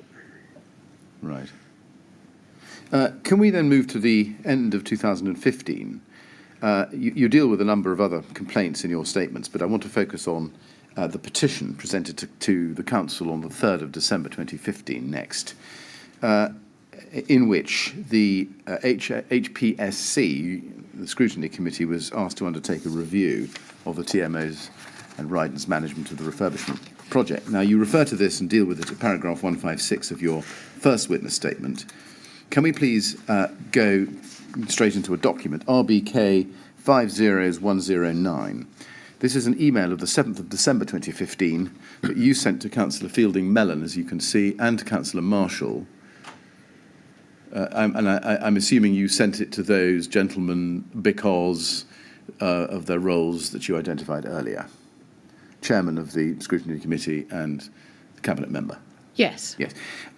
You say there, in that email, the petition was handed into Council on Tuesday night by Councillor Blakeman, and then you go on to say in the next paragraph, if you'd like to discuss with Robert Black or Peter Madison what they've done with regard to communicating with residents, Councillor Blakeman, Eddie and how they think Ryden have performed, I'm sure they would be only too happy to discuss this with you. I think it's fair to say Peter is exhausted from the amount of time / responses Eddie and Councillor Blakeman have taken on this project. The TMO will of course be happy to assist in whatever way they can, but I don't think either myself or Robert have the resources to undertake a full-scale review with interviews of residents to meet the demands of the petitioners. I'd like your guidance on how you wish to respond to the petition. And then what lies below that, I think, is an outtake, I think, from the petition itself. We, the undersigned. It was the prayer, as we described. It's the prayer. Yeah, right, I believe so. You say it's the following prayer, but it's an outtake, is it? It's a cut and paste. Yes. Yeah. Now let's just look at that. In the third line, it says, time and again, residents' views have been ignored or downplayed. Did you agree with the effective charge that the TMO had ignored or downplayed the residents' views during the refurbishment? No, I did not. Now, you say, as I've shown you at the top, or what it says at the top, the prayer and the petition organisation has clearly been organised by Eddie Defan. Why did you think that the petition and the prayer, particularly, had been organised by Eddie Defan? Because he was our most regular corresponder. So it was an assumption you made, was it? Yes, it was. Why did you not have the resources to conduct a review that the petition sought? Because, as we've discussed earlier, there was only Amanda Johnson and Celia Chalaskan in the housing commissioning function, and I couldn't identify anybody at that time who would have been available to undertake something of that level of detail within my team. If I had been instructed to by the councillors, then I would have found the resources, but I was just saying I don't think I have anybody available to undertake this at the present time. Did you ask the councillors, can we please have the resources to undertake the review that's sought? No, what I said is please can I have your advice? So if they had come back to me and asked me to do that, then I would have gone back and had a discussion. Not with the councillors, I would have had a discussion with Mr Holgate. Yes, I see. So when you say I would like your guidance on how you wish to respond to the petition, you were essentially taking a neutral line here, were you? I was saying, yes, I was saying what would you like to do about this? How would you like to respond to this petition? Right. This is my view. This is the resources I have available. How would you like to respond? I follow. At this stage, did you remember the provisions of the MMA that I read to you earlier, just after the break, and ask yourself, I wonder how come it happens that the residents are so dissatisfied with the engagement in respect of the Grenfell Tower project, given those provisions? I can categorically state I never thought to myself, I wonder how this relates to the provisions in the MMA. And I did think about why the residents were unhappy and why we had received those signatures. Yes, but as part of that thinking, I think you've just confirmed it. You never linked that to the TMO's contractual obligations under the MMA. No, I didn't have that thought process about how it related to the MMA. My thought process would be much more about what was good practice in terms of consulting residents on a project of this type and this nature. So can we take it that you never thought a thought along the lines of something has gone badly wrong with the TMA's performance of those obligations? No, I did not think anything had gone badly wrong. In the course of time, it's right, isn't it, that the TMO Working Board did investigate complaints that were raised during the project? Yes, they did. And Grenfell Tower was one of the first major projects undertaken by the TMO, I think. Yes, it was. Why were you not keen to see the lessons learned from the refurbishment by undertaking a full review, so that other projects later could benefit from that? A full review was undertaken by the TMO board, and the results of that review were then fed back to myself and to scrutiny committee.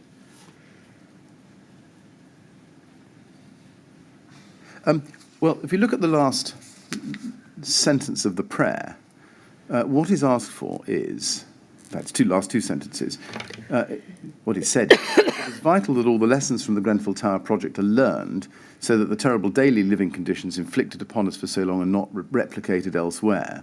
As part of this investigation, the residents of Grenfell Tower ask that their views and experiences be canvassed and included in the scrutiny report. What they're after, you can see at the start of the prayer, is an urgent scrutiny of the TMO and Ryden's management of the refurbishment project currently underway at Grenfell Tower. They're not asking for scrutiny of the TMO by the TMO, are they?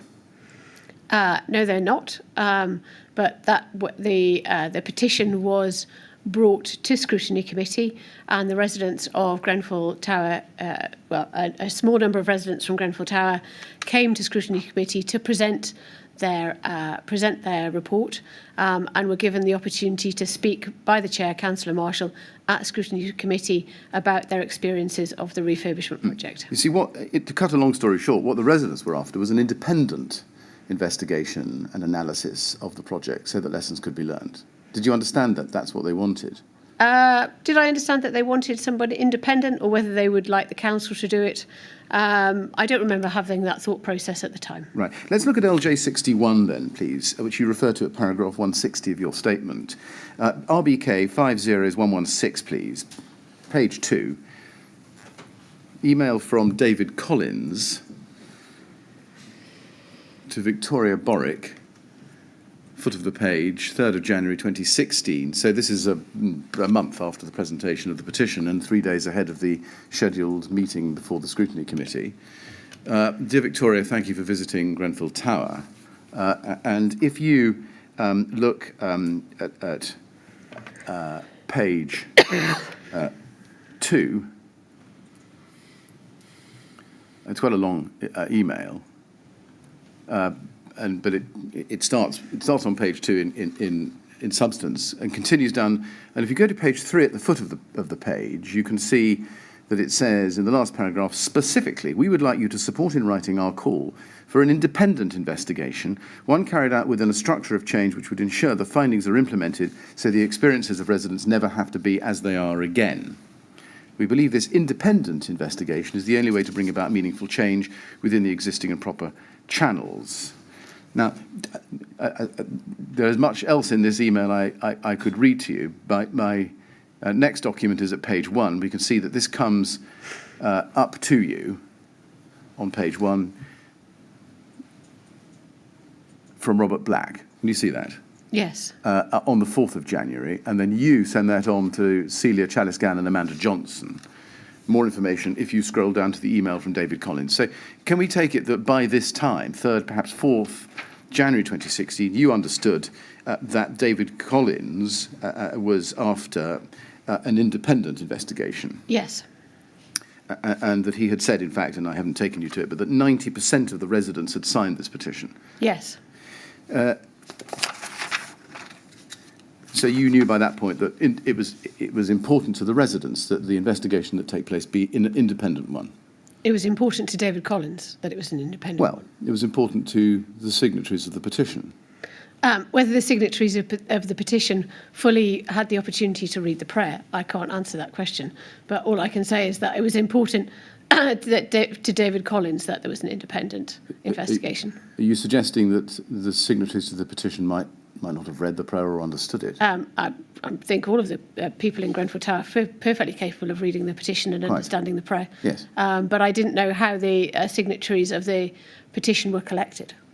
Well, that's not the point, is it? I mean, there is a large body of people, not just David Collins, calling for an independent investigation. There is a petition with signatories on it from members of the Grenfell Tower calling for an independent investigation into TMO. That is correct. Was a decision not to order an independent review revisited in the light of what I've just shown you? I don't remember the timeline, to be honest with you. Well, let's then move forward. Well, was a decision not to order an independent review ever revisited, notwithstanding the message I've shown you from David Collins that made its way up to you? Does the message, I'm afraid I don't have the dates in front of me, does the email from David Collins come before or after the Scrutiny Committee? Before. The dates are, the petition is the 3rd of December, David Collins' email is the 3rd of January 2016, and the Scrutiny Committee meeting was on the 6th of January 2016. So at the Scrutiny Committee meeting, there was a presentation from memory and a discussion held about the about the petition and the presentation given, and there was questions and answers provided. And then I don't remember exactly when the offer was made and or the decision was made to have the investigation undertaken by the TMO, by a working party from the TMO, chaired by Paula France, who was an RBKC nominee to the TMO board, and she was an expert in regeneration. Well, let's see how this unfolds. Can we go to TMO 00852-704, please? TMO 00852-704, email chain between you and Robert Black, which starts on the 5th of January 2016. If we scroll down, please, to page 4, we can see his email to you of the 5th of January. And halfway down, this is the day before the meeting, and it says, in terms of outcomes, the board agreed we needed to finish the project, carry out a review to see what has worked and not, i.e. lessons learnt. Usually this would be officers doing it, but they wanted to be involved, which is fine, and adds the challenge and independence. Paula Fance wants to be involved and adds value to her regeneration work. She was very supportive. Cush will get involved and a few others, as could Judith. They can listen to the issues. The board feels this is a TMO matter and wants to deal with it itself. I imagine they will be happy to share the outcomes with scrutiny. Not sure what TCC will be like. It's a hell of a week to come back to. Just on that, what was TCC? Tenants Consultative Committee. Right. And you respond to that the next day, page 3. Robert, pleased the board went well and always a good idea to get off to a good start in what is a hideous week. Just pausing there, what was so terrible? The first week in January... Apart from that? No. The first week in January is always a number of evening meetings that always took place in that week. They were scheduled every year, scrutiny committees, cabinets, TCC, and you came back straight after Christmas and then had to do a number of papers on meetings. Right, so it wasn't just the looming 6th of January. Oh, no, it was that every year, without doubt, that first week was always, you were working till 10, 11 o'clock at night attending meetings. Right. And then we go on. Board recommendations seem very reasonable. RBKC has no desire to be involved in the review. So I shall echo this point, Councillor Mackover, so that the recommendations the board has made are supported at scrutiny committee. Why did RBKC have no desire to be involved in the review? Because at this stage we wanted the Grenfell Tower project to be completed. It wasn't quite finished at that stage. As I've said previously, we didn't have the resources available at that time to undertake it. And we were looking for the TMO to, sort of as any organisation would that had undertaken a piece of work of this nature, to then take responsibility for looking at it to see if there was any lessons learned or anything that they could do in order to be able to assess the performance of the project. Yes. Was it not the role of RBKC to scrutinise the TMO and particularly to oversee the performance of the refurbishment project? We were doing that day to day. Yes, and in the role of scrutineer, why did RBKC not want to be involved in the review? Well, we didn't want to be involved in the review at this stage. We were happy to let the TMO, particularly with the board involvement, to get on with it. Why did RBKC not itself want to investigate the concerns raised by the residents about the TMO's management of such a significant project? Because at the time, I had understood that the TMO had done a door-knocking exercise to establish what following the petition, the TMO had been particularly concerned about the issues that had been raised, and they decided that they would go and speak to the residents directly to see if those concerns were supported. And they had found a very different outcome on the doorstep to the one that had been presented at the petition.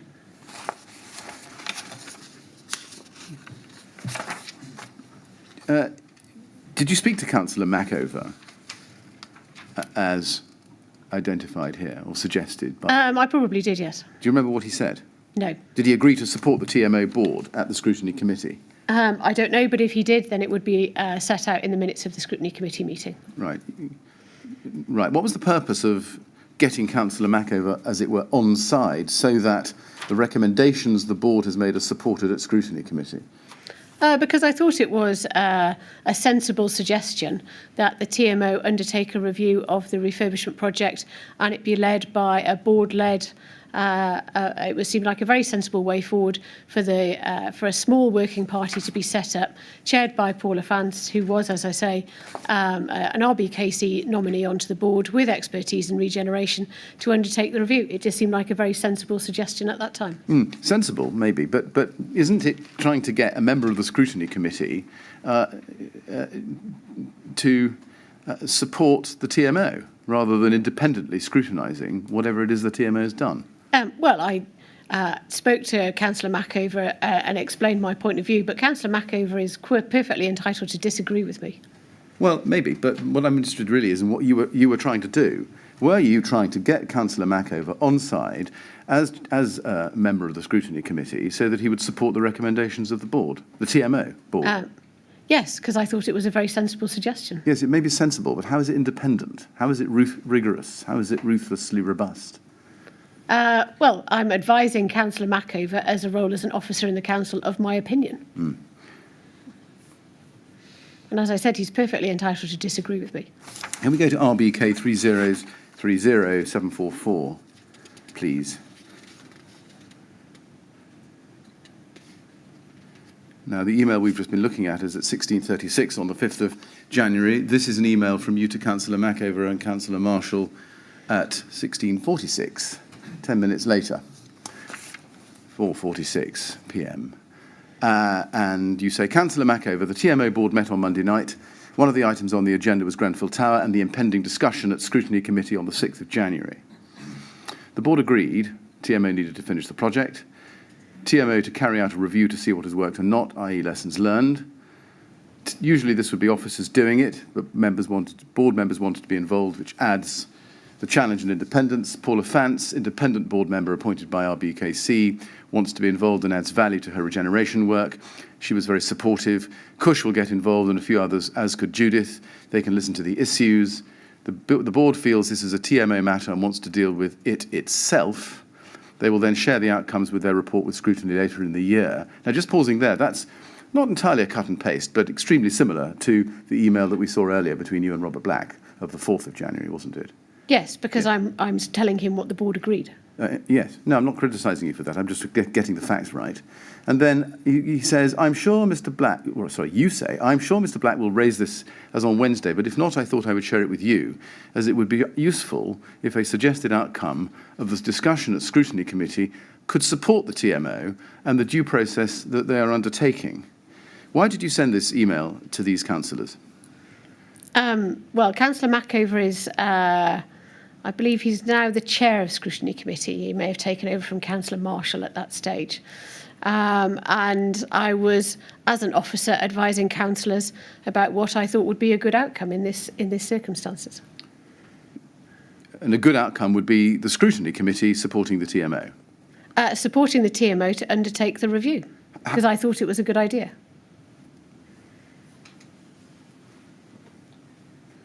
Why didn't you just leave it to the Scrutiny Committee to decide for themselves, rather than making a suggestion about the outcome? I could have done, but it's also my role as Director of Housing to provide information to the Scrutiny Committee and advise them of conversations that I've had in order to help the functioning of the Scrutiny Committee. But you're not just providing them with information, are you? You're actually making a suggestion about an approach that the Scrutiny Committee should take, which is to support the TMO and the due process that they're undertaking. Yes, I am, and I'm perfectly entitled to do that in my role as Director of Housing. And Councillor Mackover is perfectly entitled to come back to me and say, Laura Johnson, you have overstepped the mark and I do not want to take your advice. Yes. Why were you so keen that the Scrutiny Committee support the TMO and the due process which did not involve an independent investigation? Because I thought it was a perfectly sensible suggestion that a small working party from the TMO board undertook the review of the work that had taken place at Grenfell Tower. If we then go back, please, to the email we were looking at, the hideous week email at TMO 00852 704. and go up in that email chain above where we were,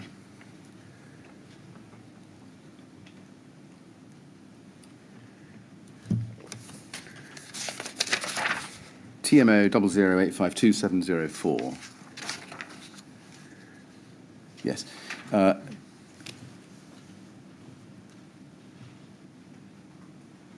And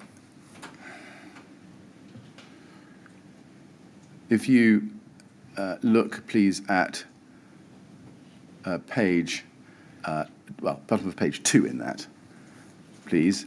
Robert Black, to you, 6th of January, foot of the page, over to page 3, he says, well done last night, close working between both teams. Barbara has picked up the double act with Steve. Last push for tonight. Will you let Councillor Marshall know my board decision? Might be worth reminding him they have 4 appointees and Pauline has confirmed she is happy to be on the review.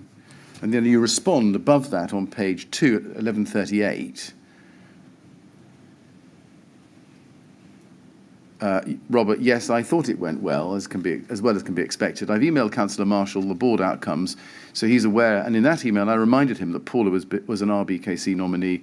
We can make this point again tonight if a scrutiny committee member is suggested as being on the review of the Grenfell Tower refurbishment. So was your aim to make sure that there was no suggestion that a scrutiny committee member was on the review? No, I had no problem whatsoever if a scrutiny committee member wanted to be on the review. I was just making the point that Paula Vance was an RBKC nominee, sort of to remind the scrutiny committee who would probably not remember routinely who the 4 nominees from RBKC were onto the TMO board. It was not intended to say we would object if a scrutiny committee member was on it. It was just saying RBKC already has somebody on this working party, and just to remind them that she was a nominee. Did you seek to persuade Councillor Marshall that the scrutiny committee should not be involved? No, the scrutiny committee wanted to be involved. It was fine by me. Let's just finish this email chain off because it fills in a chronological spot in the story. If we go up to page 1, foot of page 1, Robert Black comes back to you same day. Thanks, Laura. Just met the Borough Commander, FB Rob. We now have the enforcement notice for Adair, the other to follow. The key issue is door closers, on both which we agreed and will now work out a plan and timescale. Bigger picture is Rebecca, FB Fire Safety, wants us to do this to all 10,000 properties and have a plan to check, including leaseholders, ! But that is for the latter, he writes. He means later. And then you respond, Robert, bearing in mind this is in the public domain now as it's on the LFB website, I think it may be wise to put together a joint press release setting out our position. We should also mention this at scrutiny tonight. It helps to preempt any muckraking which may take place on social media and shows we are dealing with it and working with the LFB. What was muckraking? What was that a reference to? Oh, I don't remember exactly, but I should imagine that there was, as you know, there was a regular blog undertaken criticising the work of the TMO and the council, and if there was anything that was published that was critical or could be construed as critical, then it made its way, as it does now, onto social media. And was your concern really here to stop the arrival of the enforcement notices in relation to the Adair Tower fire being grist to the mill of those residents who were going to make a presentation to the scrutiny committee that night? No, not grist to the mill. It was about saying we've got a plan to deal with this, and this is the way that the TMO plan to respond to the enforcement notices, and so they were informed about that this matter was being dealt with. Can we then look at the minutes of the Housing and Property Scrutiny Committee from that night, 6th January 2016, RBK 3032130. And if we go to page 1, you can see who was there. And Quentin Marshall is now chairman, with Sam Mackever as vice. Councillor Blakeman is there, And others in attendance include Robert Black and you and Amanda Johnson and Peter Madison as well, and Barbara Matthews. We've got a cast list. And if we go to page 2, there's a verbal item in relation to Grenfell Tower, which is quite long. I won't read it all to you. In essence, it's minuted that you give an oral summary on the scope of works at Grenfell Tower. Do you know why it was you who gave that report when both Robert Black and Peter Madison were in attendance? I would have been asked by the chair. And where did the summary come from? Was it provided to you by somebody? No, I would have wrote it. You wrote it yourself? Yes. From what information? From information that I had over the number of years I had been working with as a Director of Housing at RBKC.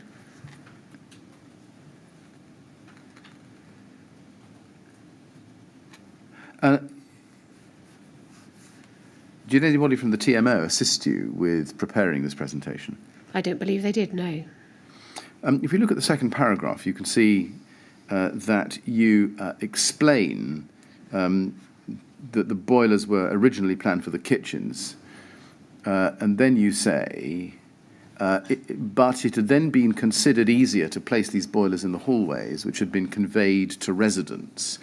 That's right, isn't it? The decision had been made to put the boilers in people's hallways, and then afterwards you told them about it.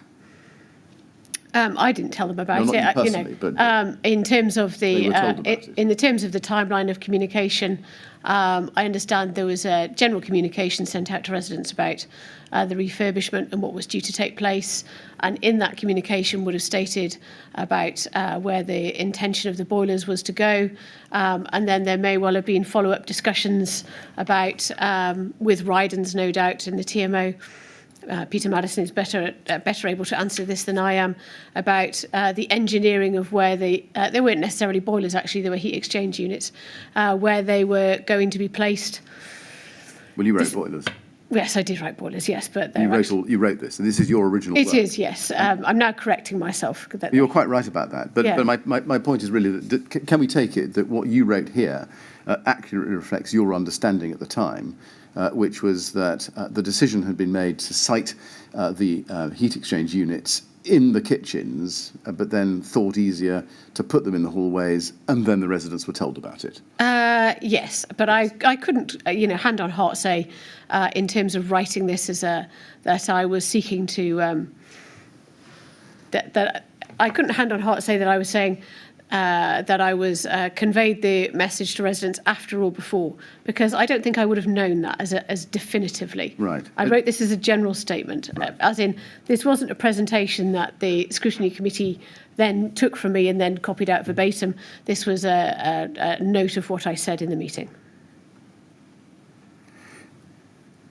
Now, indeed, this point about the council or the TMA making a decision about what should happen within people's homes and then telling them about it afterwards was a point that was turned into a major item in Mr. Tufan's complaint when he got to his feet very shortly after your presentation, isn't it? Yes, I take it it is, yes. Was that factor, in other words, the process here, that the council had made a decision, or the TMO had made a decision about what should happen within people's homes and then told them about it, not a serious concern for you? I didn't take it as a serious concern, if I'm honest with you, about... I didn't know the timeline of events about whether the TMO told residents after the heat exchange uses were proposed to be in the kitchen and then moved to the hallway, or whether they told residents that they were moving the heat exchange units into the hallway and then took place afterwards. I presume that they took that decision and that they may have updated them before or after. They may have updated them on an individual basis when they went round to customers' homes and informed them about where they were proposing to place the heat exchange units. I wasn't sufficiently cognizant in detail about exactly when the TMO communicated the movement of the heat exchange units from the kitchen to the hallway. Right. I mean, the short point is the concern was, as reflected by what you're saying as a matter of fact, that residents were told about what should happen within their homes and not asked. That was the point. I understand what the point is, and on any refurbishment project, there are always decisions that are made as the project goes along, and it always it changes. It's just people.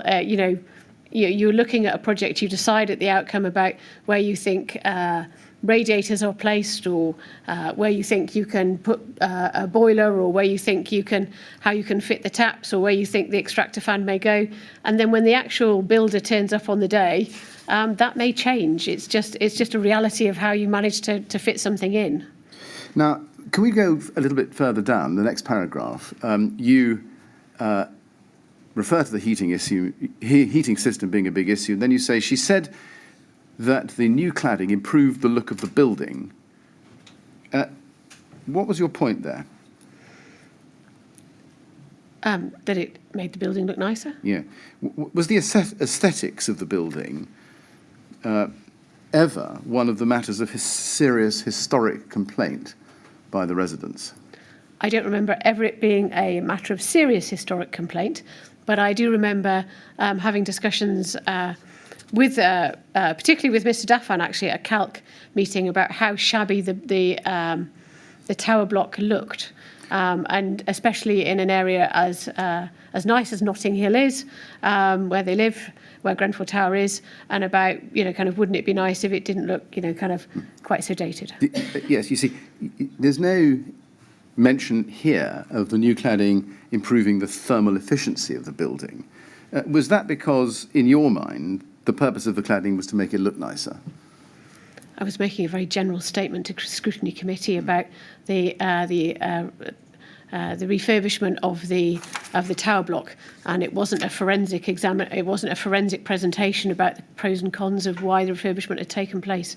Just a very general statement that the cladding made the building look nice. Does it not reveal your thinking, which was the new cladding improved the look of the building, which was its purpose, rather than actually making the building more thermally efficient? No. Right. Okay. Now, the committee resolved in principle to set up a working group to examine the issues raised by the petition, and I'm assuming you were supportive of that working group being set up. Yes. Yes. Why were you not supportive of an independent and impartial review when you were initially sent the petition? I didn't have any experience of setting up independent. It wasn't my customer or experience that independent organisations came in and undertook reviews of pieces of work that had been undertaken of this nature. And I was very satisfied that the board would do a very thorough examination of the pros and cons and what had happened, and satisfied that they would exercise due diligence. Can we look at page 5, please, in the very last paragraph under section A4, just above A5. In conclusion, the chairman agreed that a working group would be commissioned at some point in the future, but this was dependent on a number of factors, including the conclusion of existing working groups and the review work conducted by the TMO. Now, first, what were the existing working groups? I don't remember. You would have to see the minutes of the scrutiny committees. But at any one time, there was normally 1 or 2 working groups set up to look at in detail specific items that had been raised at scrutiny committee, and they were chaired by a member of the scrutiny committee, and they focused. So, for example, a working group could be to look at how the council applied garage rent inflations. Well, you don't know is the answer to my question. No, that's correct. Right. Secondly, what was the review work being conducted by the TMO? So I think I don't know. I presume it was they're referring to the proposition of for the board to set up a review. But again, you don't know. No, I don't know exactly. Right. It looks, just from the reader's perspective, that this was kicking the residents concerned into the long grass. Is that right? No. When you say, I completely refute that. You say no. A working group would be commissioned at some point in the future, dependent on a number of factors. That looks like, is that not long grass?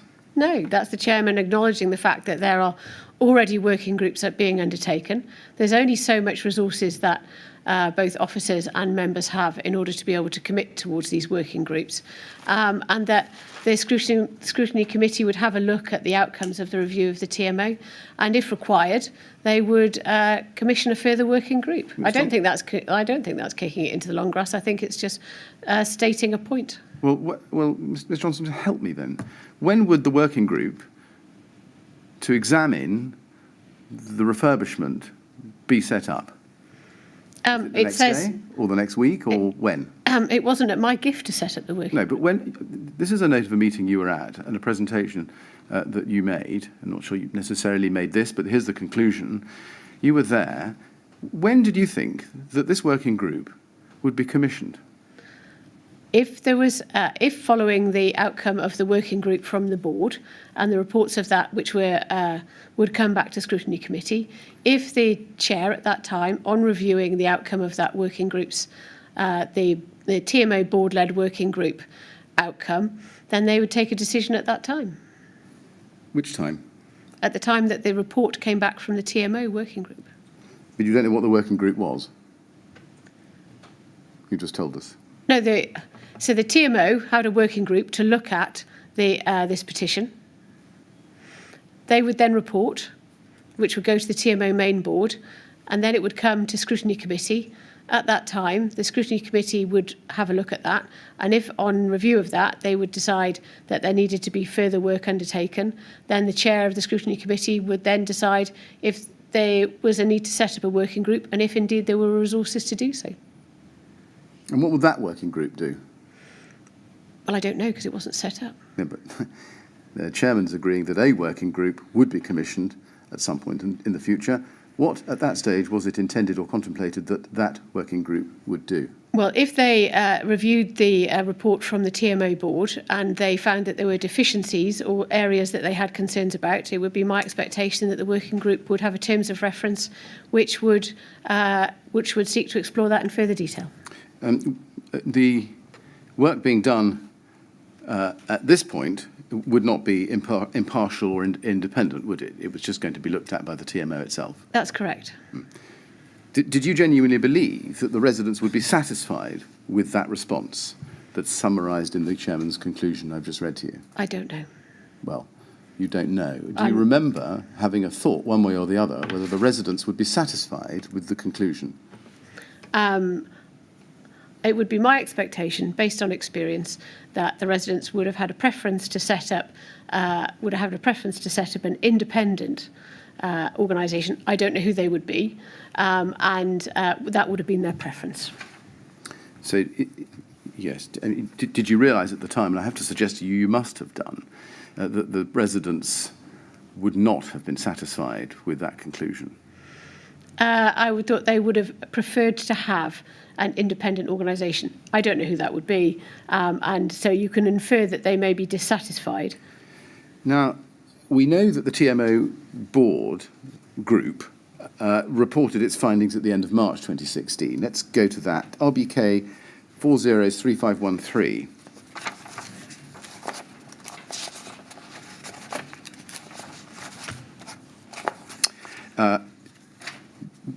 And you can see it there, and the purpose of this report is to provide the board with information and recommendations from the board member review of the Grenfell Tower Regeneration Report and project. And it doesn't bear a signatory at the bottom, page 6. First of all, did you see this document at the time? I would have done, yes. Who would have provided it to you? I would have been provided with a copy either in the board papers or if it went to, because it went to TMO board, or I may have been sent a copy of it separately. Do you know who wrote it? No, I don't remember. You don't remember? Or did you know at one point? I would have done, yes. Right. I don't remember now. Okay. So just to see what it is, it looks as if it's a report to the TMO board by a group within the TMO or seconded to that group. Is that right?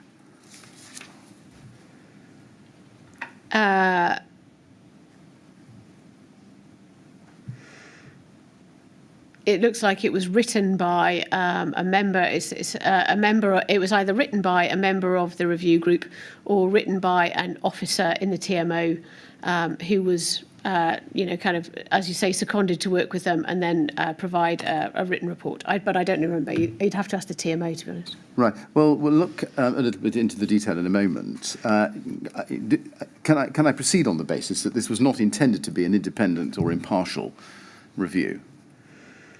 This was intended to be a review by a working party of the TMO board. It was not an independent. I'm not saying impartial, because it could well be impartial, but it was not independent of the TMO. Right. It was 6 pages long. Were you surprised by the short length of that report? Or let me rephrase the question. Were you surprised that the report was only 6 pages? No. Right. I did not have an opinion at the time about the length of the report. Can we look at paragraph 2.8, please, on page 2? I can probably give you a bit of a run up to that. At paragraph 2.6, you see that all members of the TMO board were invited on the 19th of January to express an interest in joining the review group, and you could see who put themselves forward. And you could see Councillor Condon Simmons, who was a councillor, an RBKC councillor, nominee presumably, was on that, or at least put themselves forward. Then there was a scoping meeting on the 24th of January to define the scope of the review, and it was agreed, and you could see the bullet points there, what would be covered, 6 matters. And then there was a review day on the 12th of March, commencing with a presentation covering background information to the project and detailed information on each area of the review, as set out in 2.7 above. Just pausing there, do you know who gave that presentation on the review day? No. Do you know who provided the review group with the pack of information? No. You can see in the next sentence it says the group was then taken on a tour of Grenfell Tower to view the construction works, the show flat, the boxing club, and the hidden homes. Do you remember who took the group on that tour? No. Was there any information that the review group was given that didn't come from the TMO? Do you know? I don't know. Do you know if residents were able to have any input into the scope of the review? I don't know. Do you know whether the residents were able to have any input into the information to be provided to the review? I don't know. Do you know whether any residents were interviewed as part of the process? I don't know. Did you ask any of the questions I've just asked you at the time? When I you don't got this believe I report? did. Now, this review concludes, if we see, under the heading complaints, if I can find that. Forgive me for one moment. If you look under, under page 3, there's one place we can find what I'm after. Paragraph 3.9, under the heading Resident Consultation and Engagement, the group concluded that resident engagement and consultation during the project had been very comprehensive, and it was noted that a variety of different methods were utilised. And then at 3.10, there's some detail there about the Ryden consultation.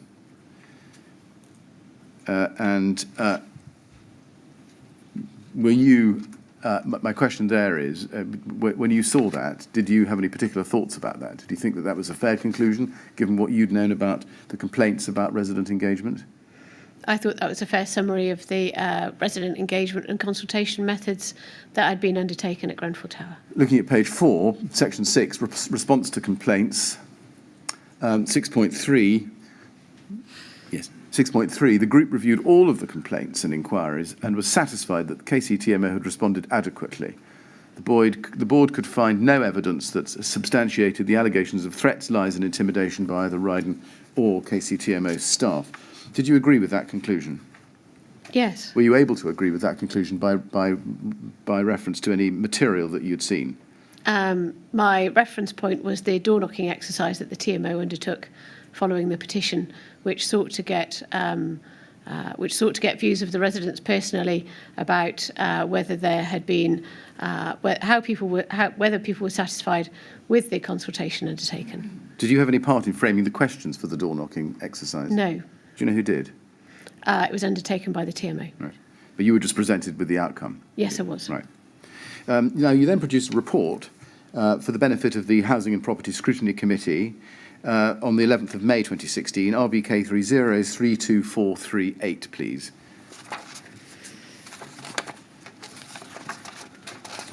Can we look at that? This is your document, and we can see that if we go down to the very bottom, please, page 5, Laura Johnson, Director of Housing. The contact person there is Celia Chaliscan. Does that tell us that she drafted it and you reviewed it and signed it? Yes. Do you know what the basis of her drafting was?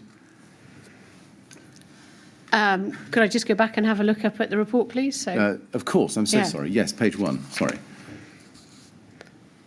What do you mean by basis? Well, do you know what the material that Celia Chaliscan had in front of her when she created this document for you to sign? Not exactly, no. Not exactly. We've seen the TMO board report of the 31st of March 2016. Perhaps we'll put this document side by side with that for the purposes of my next question. That report, as I've shown you, it was at RBK 4033513. If we can just have that up at the same time as this. I'm not sure this question will take too long to ask, but just compare the two pages. You've got the board review report, 31st of March, on the right of your screen, and on the left of your screen, you've got your report you signed. They're not entirely identical, but they are very closely similar, aren't they? Just looking at them. Yes, they are, because they're a description of the work that took place. So Yes. There's no need to rewrite it, because it is what it is. It is. Do you accept that in substance, your report was the same as the contents of the review document, and in places is copied verbatim? Yes. Yes. Do I take it that you didn't actually yourself investigate to what extent the TMO's review was properly sourced from information outside its own organisation? No, I did not. No. Did you consider how the recommendations could influence RBKC's role in any future project? Yes. And you can see the recommendations on page 3 of this document, if we just go to those.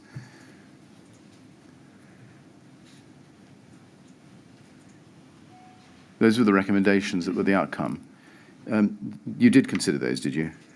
Yes, because there was a project that had already started to take place with where we're looking to spend around £7 million on Trellick Tower, and the outcomes of these recommendations were fed into that consultation exercise.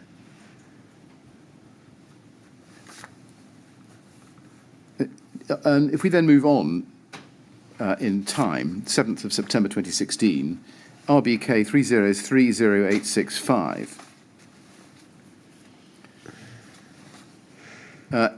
This is an email from David Collins that is forwarded to you, which relates to a meeting that you had with him in July 2017 after the TMO board review. And at the moment, we're looking at higher up in the email string. But could we please go to page 2 of that, where we can see Mr. Collins' message. It's the 6th of September 2016, and this is to Rockfielding Mellon, copy to Judith Blakeman, and it does come to you. He says, "Dear Rock, hope you had a good summer, etc. It was a pleasure to meet with Laura, Judith and yourself back in July." Just pausing there, do you remember the meeting with David Collins? Yes, I do. Thank you for taking the time to discuss the Grenfell Tower improvement works, the TMO and the role of checks and balances in maintaining a transparent culture which represents both sides of the story. I'm very curious to know if anything has changed in your thinking or in the Council's approach to regeneration or the operations of the TMO as a result. And then that email comes to you, if we look up, please, to the bottom of page 1 over to the top of page 2, the next day, 7th September. And he says, "See below, can you think of any small concession we can think of offering?" And then you reply, about a month later, if we go up page 1, on the 4th of October 2016, Councillor FM, "I'm struggling to think of something, hence the time it's taken me to respond, and because I actually think the TMO managed this pretty well in difficult circumstances." And then you make a suggestion about larger programmes in the next paragraph. Had RBKC actually changed any of its policies and procedures following the TMO board review and the meeting with Mr. Collins in July? No. No. Were you really of the view that the TMO had handled the project well? Yes, I thought they'd managed the project well in difficult circumstances. Why do you think Mr. Fielding Mellon asked you for a small concession as opposed to one of substance? You'd have to ask him that. I'm asking you why you thought he did. What was your understanding of what he was about? Well, I presume that I can only presume that Councillor Fielding Mellon also thought that the consultation was managed fairly well, and there was no need to make, that it didn't suggest that there needed to be a radical overhaul of how resident consultation was undertaken on refurbishment projects of this type. I mean, you clearly understood what he meant because you said, "I'm struggling to think of something." You didn't say to him, "What are you talking about?" So, on the base, can we proceed on the basis that you did understand what he meant? Yes, as I've just said, that, Well, right. I thought that he would mean that he also thought that the consultation was undertaken in very difficult circumstances, and that was there something we could say in response. Right. Did you understand that he was looking really just to fob Mr. Collins off? I don't think he was looking to fob him off. I think he was looking to provide him with a response that acknowledged his email, but also, kind of said, well, thanks very much, Mr. Collins, for taking the time to write to me. We met him, and this is what we'll seek to do on future projects. Right. So, by small concession, what did you think he meant? Do you think there's something that we could say that, kind of shows that on future regeneration projects we've heard what the residents have said? But you just told us that RBKC didn't change its policies and procedures, and you thought that the TMO had handled the project well. If that was the purpose, why not just tell him that, rather than offering him a small concession?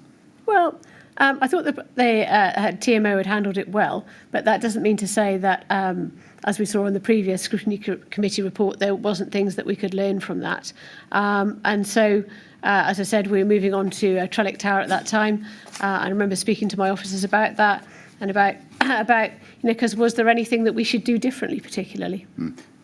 And did you really believe that there were no learning points at all for RBKC from the refurbishment of Grenfell Tower? Of course not. There's always learning points from every refurbishment and how it's undertaken, and nothing goes perfectly. No. What were the learning points for RBKC from the refurbishment that you drew?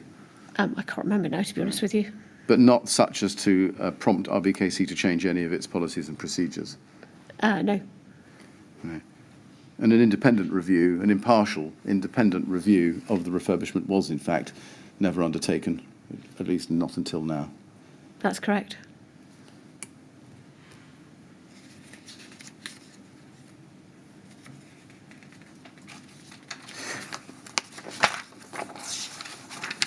Can I ask you to look, please, at RBK 50501?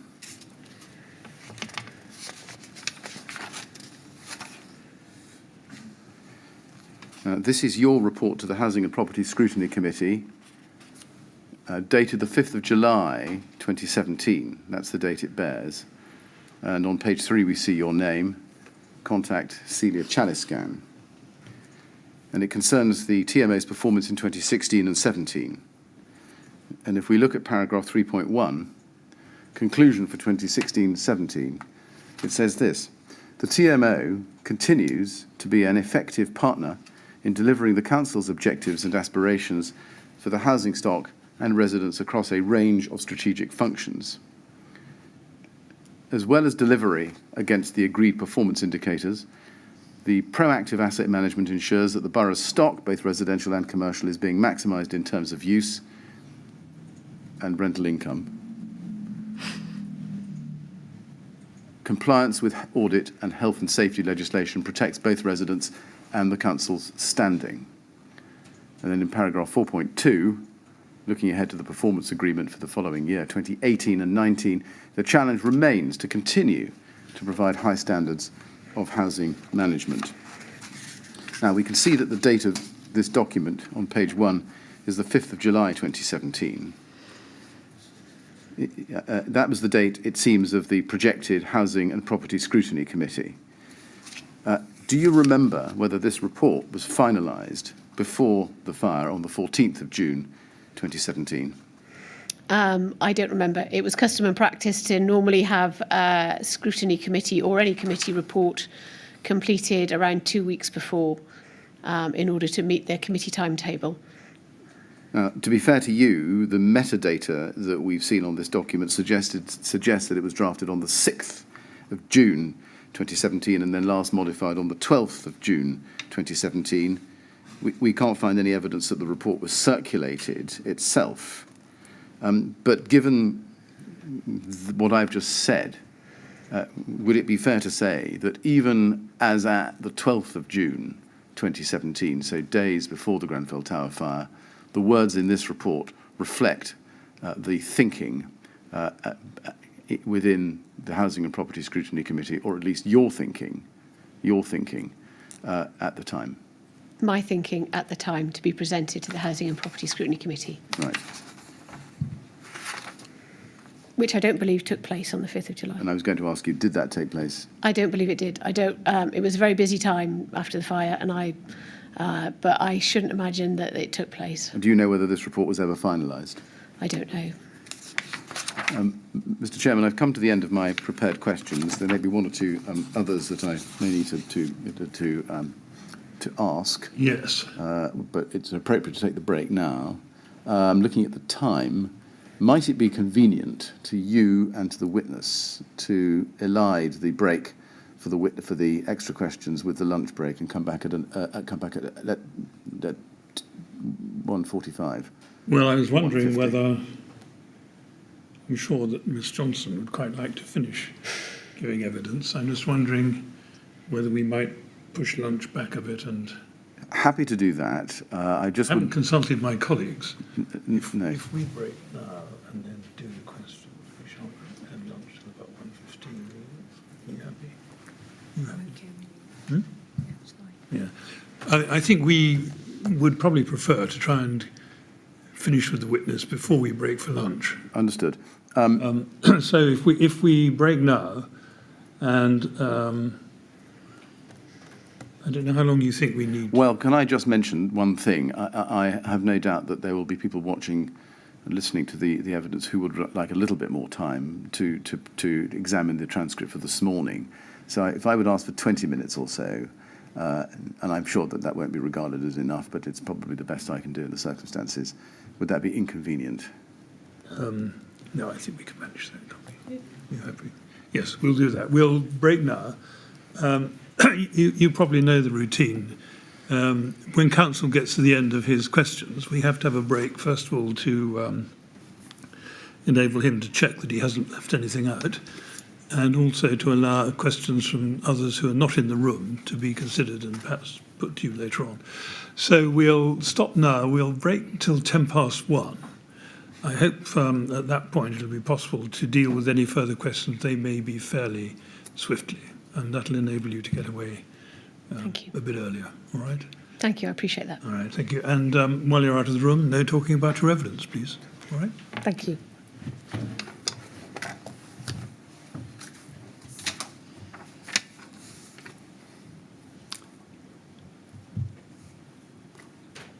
Uh, 1:10 then, please.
Yes, would you ask Ms Johnson to come back in, please?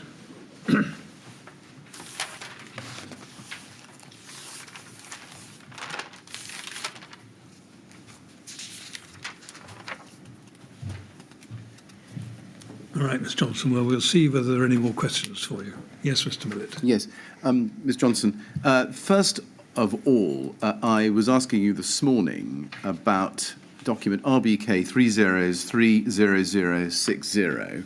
If we could have that up, please.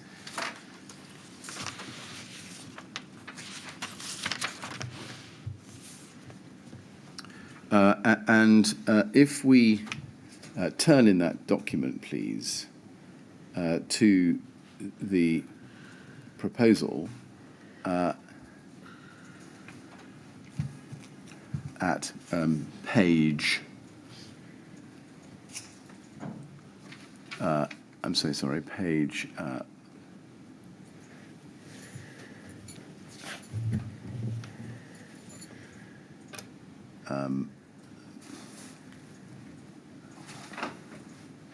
let me try it this way. Do you remember that, in fact, this document expressly says that it was all flat entrance doors in enclosed blocks that was to be the subject of the plan? I don't remember that specifically. To be honest with you. Right. I think I put the questions to you on the basis that all flat front doors in the TMO stock would be inspected and made safe by 2014. But in fact, it was in relation to enclosed blocks. All flat entrance doors is in enclosed blocks. With that correction, have you any further evidence to give? No. The next question, by way of correction,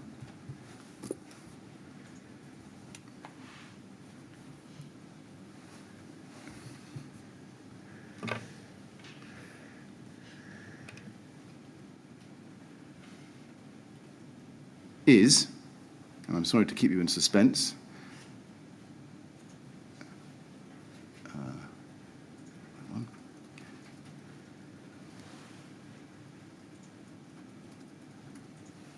yes, the Coroner's Rule 43 letters. I think I put it to you that the recommendation was directed to your authority. In fact, none of the Coroner's Rule 43 letters were addressed to RBKC. And what I was doing is reading from a letter addressed to the London Borough of Southwark. So I'm not sure that it's right that it was addressed directly to RBKC. Again, does that make a difference? No, I understood what you were trying to say. Now, I apologise for trying to dodge between my emails and the document, but that's what I've been doing. Can I just go then back to an exchange that we had this morning about the email where you said that Mr. Defan was spreading false information. And I'd like to show you the transcript. It's the raw transcript from this morning, page 59. And I quoted at line 5, I agree that certain members of the community are doing their best to spread false information, and we do need to something about how to do this and ensure the local residents know we are still committed. And my question at line 19, why do you refer to that as false information? Because we were. Did you mean to imply that it was deliberately false? Yes. And then I ask you who it was that you were referring to. And if we turn the page, please, we go to your identification of Mr. Defan. And my question, you thought he was lying to the community, did you? I thought he was telling people information that that wasn't true. So yes, he was not telling the truth. Just first of all, to be clear, when you say I thought he was telling people information that wasn't true, so yes, he was not telling the truth, were you intending to convey the idea that not only was he telling people information that wasn't true, but that he knew he was telling people information that he knew wasn't true? I wouldn't know that. So you're not are you accusing him of lying, or are you accusing him of saying things which are true or aren't true? I was saying that he was telling people information that wasn't true. So are you accusing him of lying, or are you just accusing him of spreading information that happens not to be true, not knowing whether he knew it to be true or not? I didn't know whether he knew it to be true or not, but he was spreading information that it wasn't taking place. Right, I see. Now you say it wasn't true. Let me just show you one document, please. IWS 402148. Now, the email I've shown you was 5th of June 2013. Here is a blog of May the 14th, 2013, and it gives a chronology of the delays in the planning application. And then, if you go to page 2,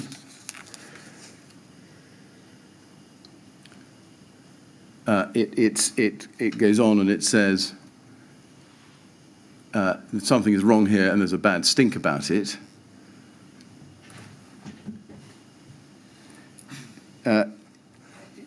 In fact, the blog expresses concern that the project may not go ahead and there have been inadequate communications. I mean, first of all, do you remember seeing this blog at all?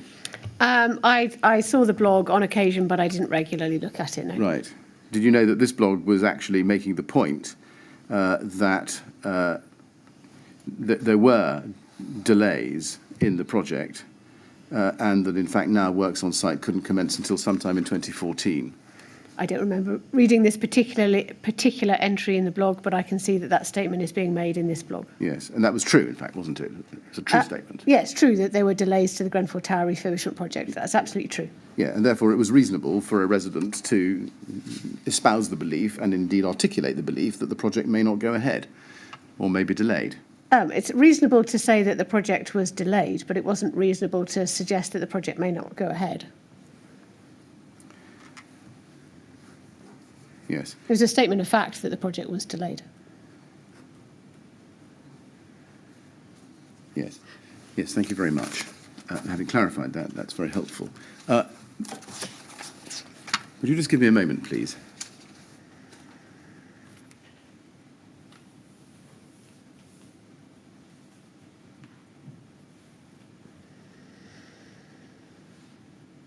Yes, thank you very much. Ms. Johnson, I have one more question for you, which I must ask you, given your position. We've now been looking at the past over the last 2.5 days. We've gone through a lot of material, and I've asked you a lot of questions. Looking back on all of that, and looking back on the entirety of your time at RBKC, and in particular your role or otherwise in the Grenfell Tower refurbishment, is there anything that you'd like to tell us that you would have done differently? Gosh. Of course, you know, sort of, you look back on your time there and you think, if only we had had more due diligence in relation to sort of the cladding that was placed on the tower, if only we had understood better what was happening internationally around cladding, if only we had, you know, sort of had the ability to you know, sort of to really understand better, you know, kind of all the ins and outs of a refurbishment project of this nature, then the list is actually rather endless in terms of, you know, kind of, because you would never want anything of this type of incident to happen ever. I mean, it's just awful. So, of course, I look back and think, you know, what could I have done differently to make sure that this didn't happen? Thank you very much. It only remains for me to thank you very much for coming to the inquiry, Ms. Johnson, and giving us your assistance and your evidence. Thank you. Thank you. And Ms. Johnson, I should thank you very much on behalf of all three of us on the panel for the time you've given to share your evidence with us. It's been quite a long ordeal, yes. I know that, and not an easy one. So we're very grateful to you for the time you've given us and for telling us all about your involvement in this matter. So thank you very much indeed, and you are now free to go. Thank you very much, Chair. Thank you. Happy to say 250. Yeah. Ollie, happy to say 250. Right, thank you. Well, we'll break at that point. Although it won't give us quite a full hour for lunch, I think we ought to start again at 2:15. Very well, Mr. Chairman. Can I say thank you for allowing us to use up some of the precious lunch break for that, even if it only announced 5 minutes in the end. And the next witness will be Amanda Johnson at 2:15. Yes, good. Thank you very much. 2:15 then, please.